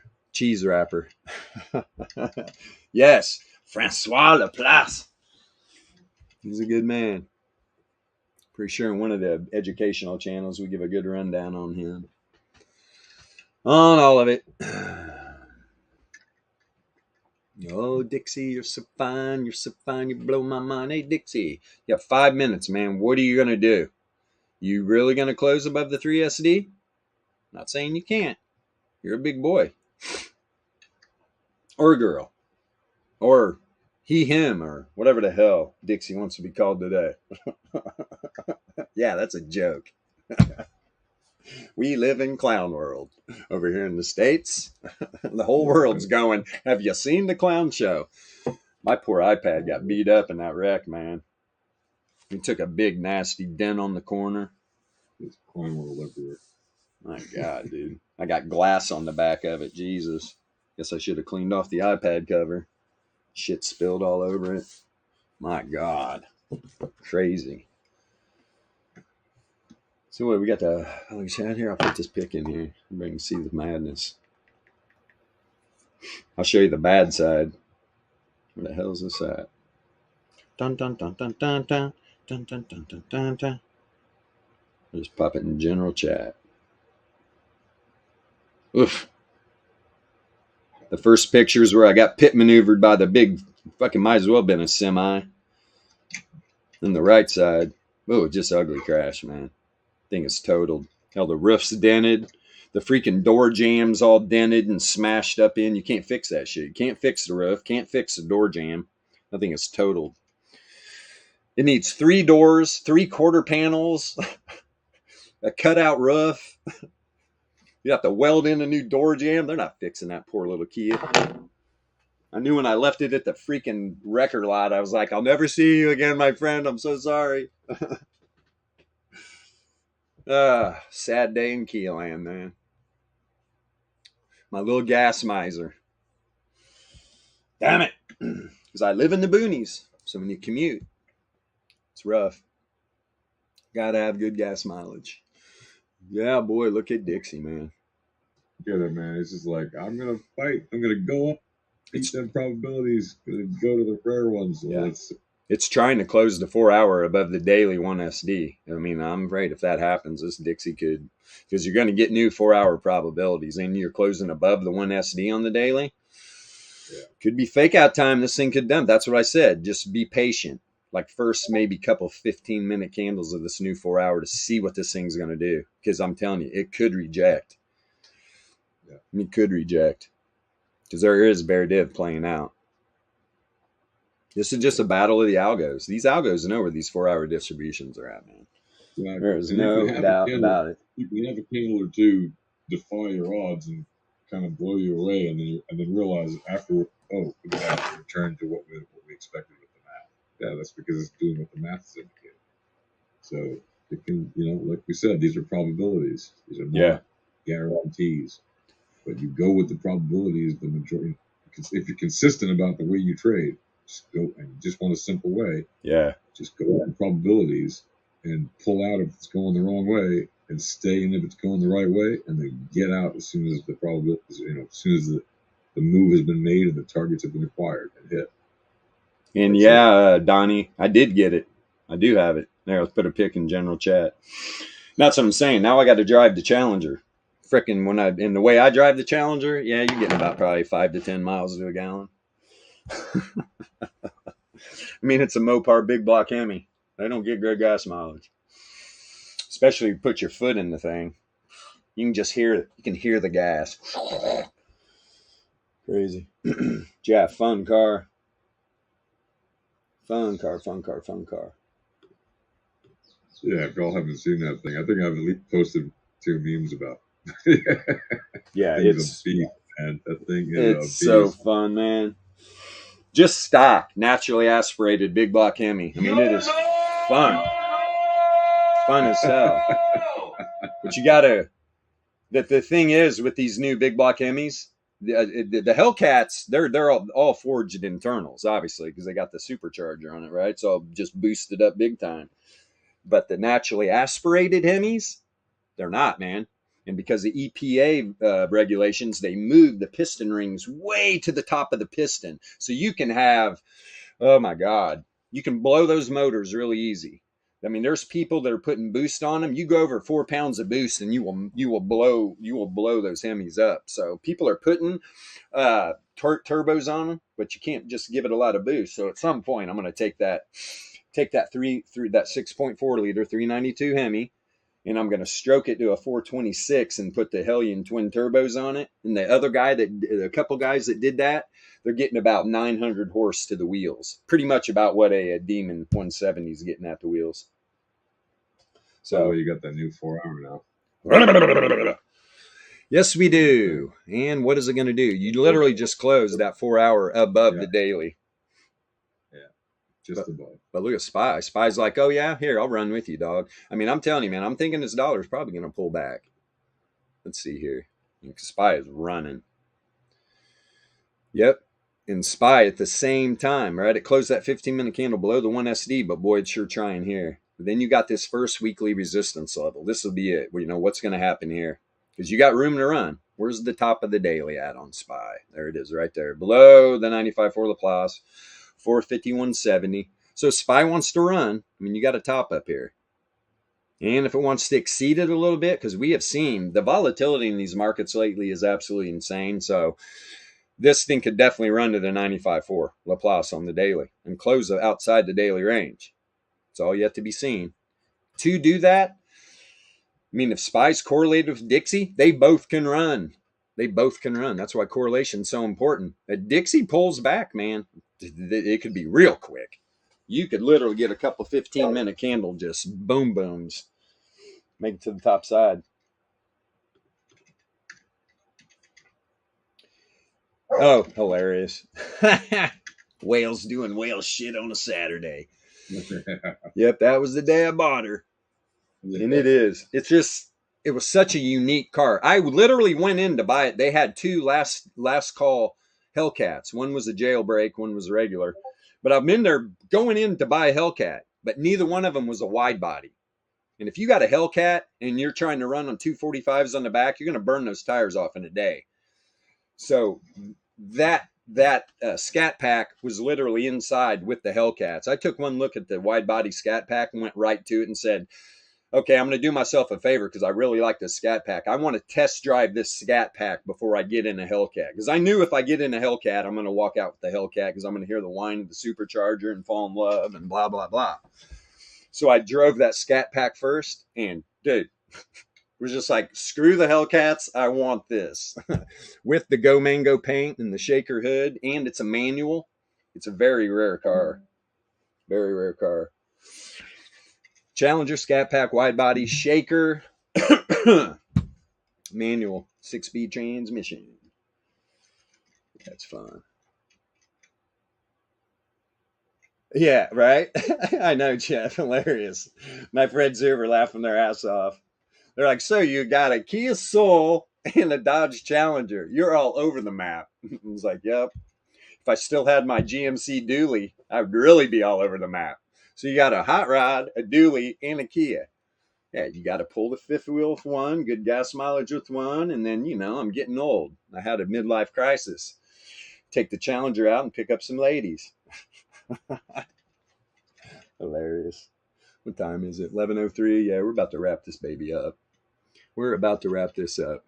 Dixie, what are you going to do? You going to pull back? How's this afternoon session going to go? We are about to find out. And I got to hear at some point. Actually, I'm getting a rental, so yeah, I got to get all this figured out. So yeah, let's let all this go. Let's all breathe deeply. Let's see SPY if SPY wants to run up to these higher daily distribution levels. I mean, it's got free reign, but you know, the 4-hour candle on SPY closes in 2.5 hours still, 1:30. Remember, I mean, the trading day's only been open 2 hours. This thing could do anything. So yeah, we want to appreciate everybody in the Discord. Thank you for your support. If you're watching on Trading View, the link to the Discord's in the description. Come join us. A lot of free information in here. Open a support ticket. Request a free Volatility starter pack. Get started, right? You can learn for free. We don't want you coming straight in and just buying our indicator package because you are going to get lost. You're going to get lost in the weeds. This is not easy. You need to give yourself some time. Start at the bottom. Learn immediately just about how volatility expansion and contraction works with the correlation breaks. Learn that first. Take your time. You don't have to always be in trades. You don't have to always be losing money. If you are a profitable trader, nothing to see here, right? You join the crowd. We're profitable traders too. We're proud of you. You guarantee you're taking your profits and limiting your losses. If you're using lagging information and you're a winning trader, that is the only way to do it, in my opinion. If you found another way, share it with us. I mean, this has been out there forever. You know, if you want to challenge us with your traditional TA, just come, ask questions. We will show you the light. So yeah, with that being said, wherever you live out on this big, beautiful blue marble, have a wonderful rest of your morning, afternoon, or evening. We'll see you tomorrow morning, last day of the trading week for traditional markets, Friday. We'll see you 9 a.m. Eastern Standard Time. Peace.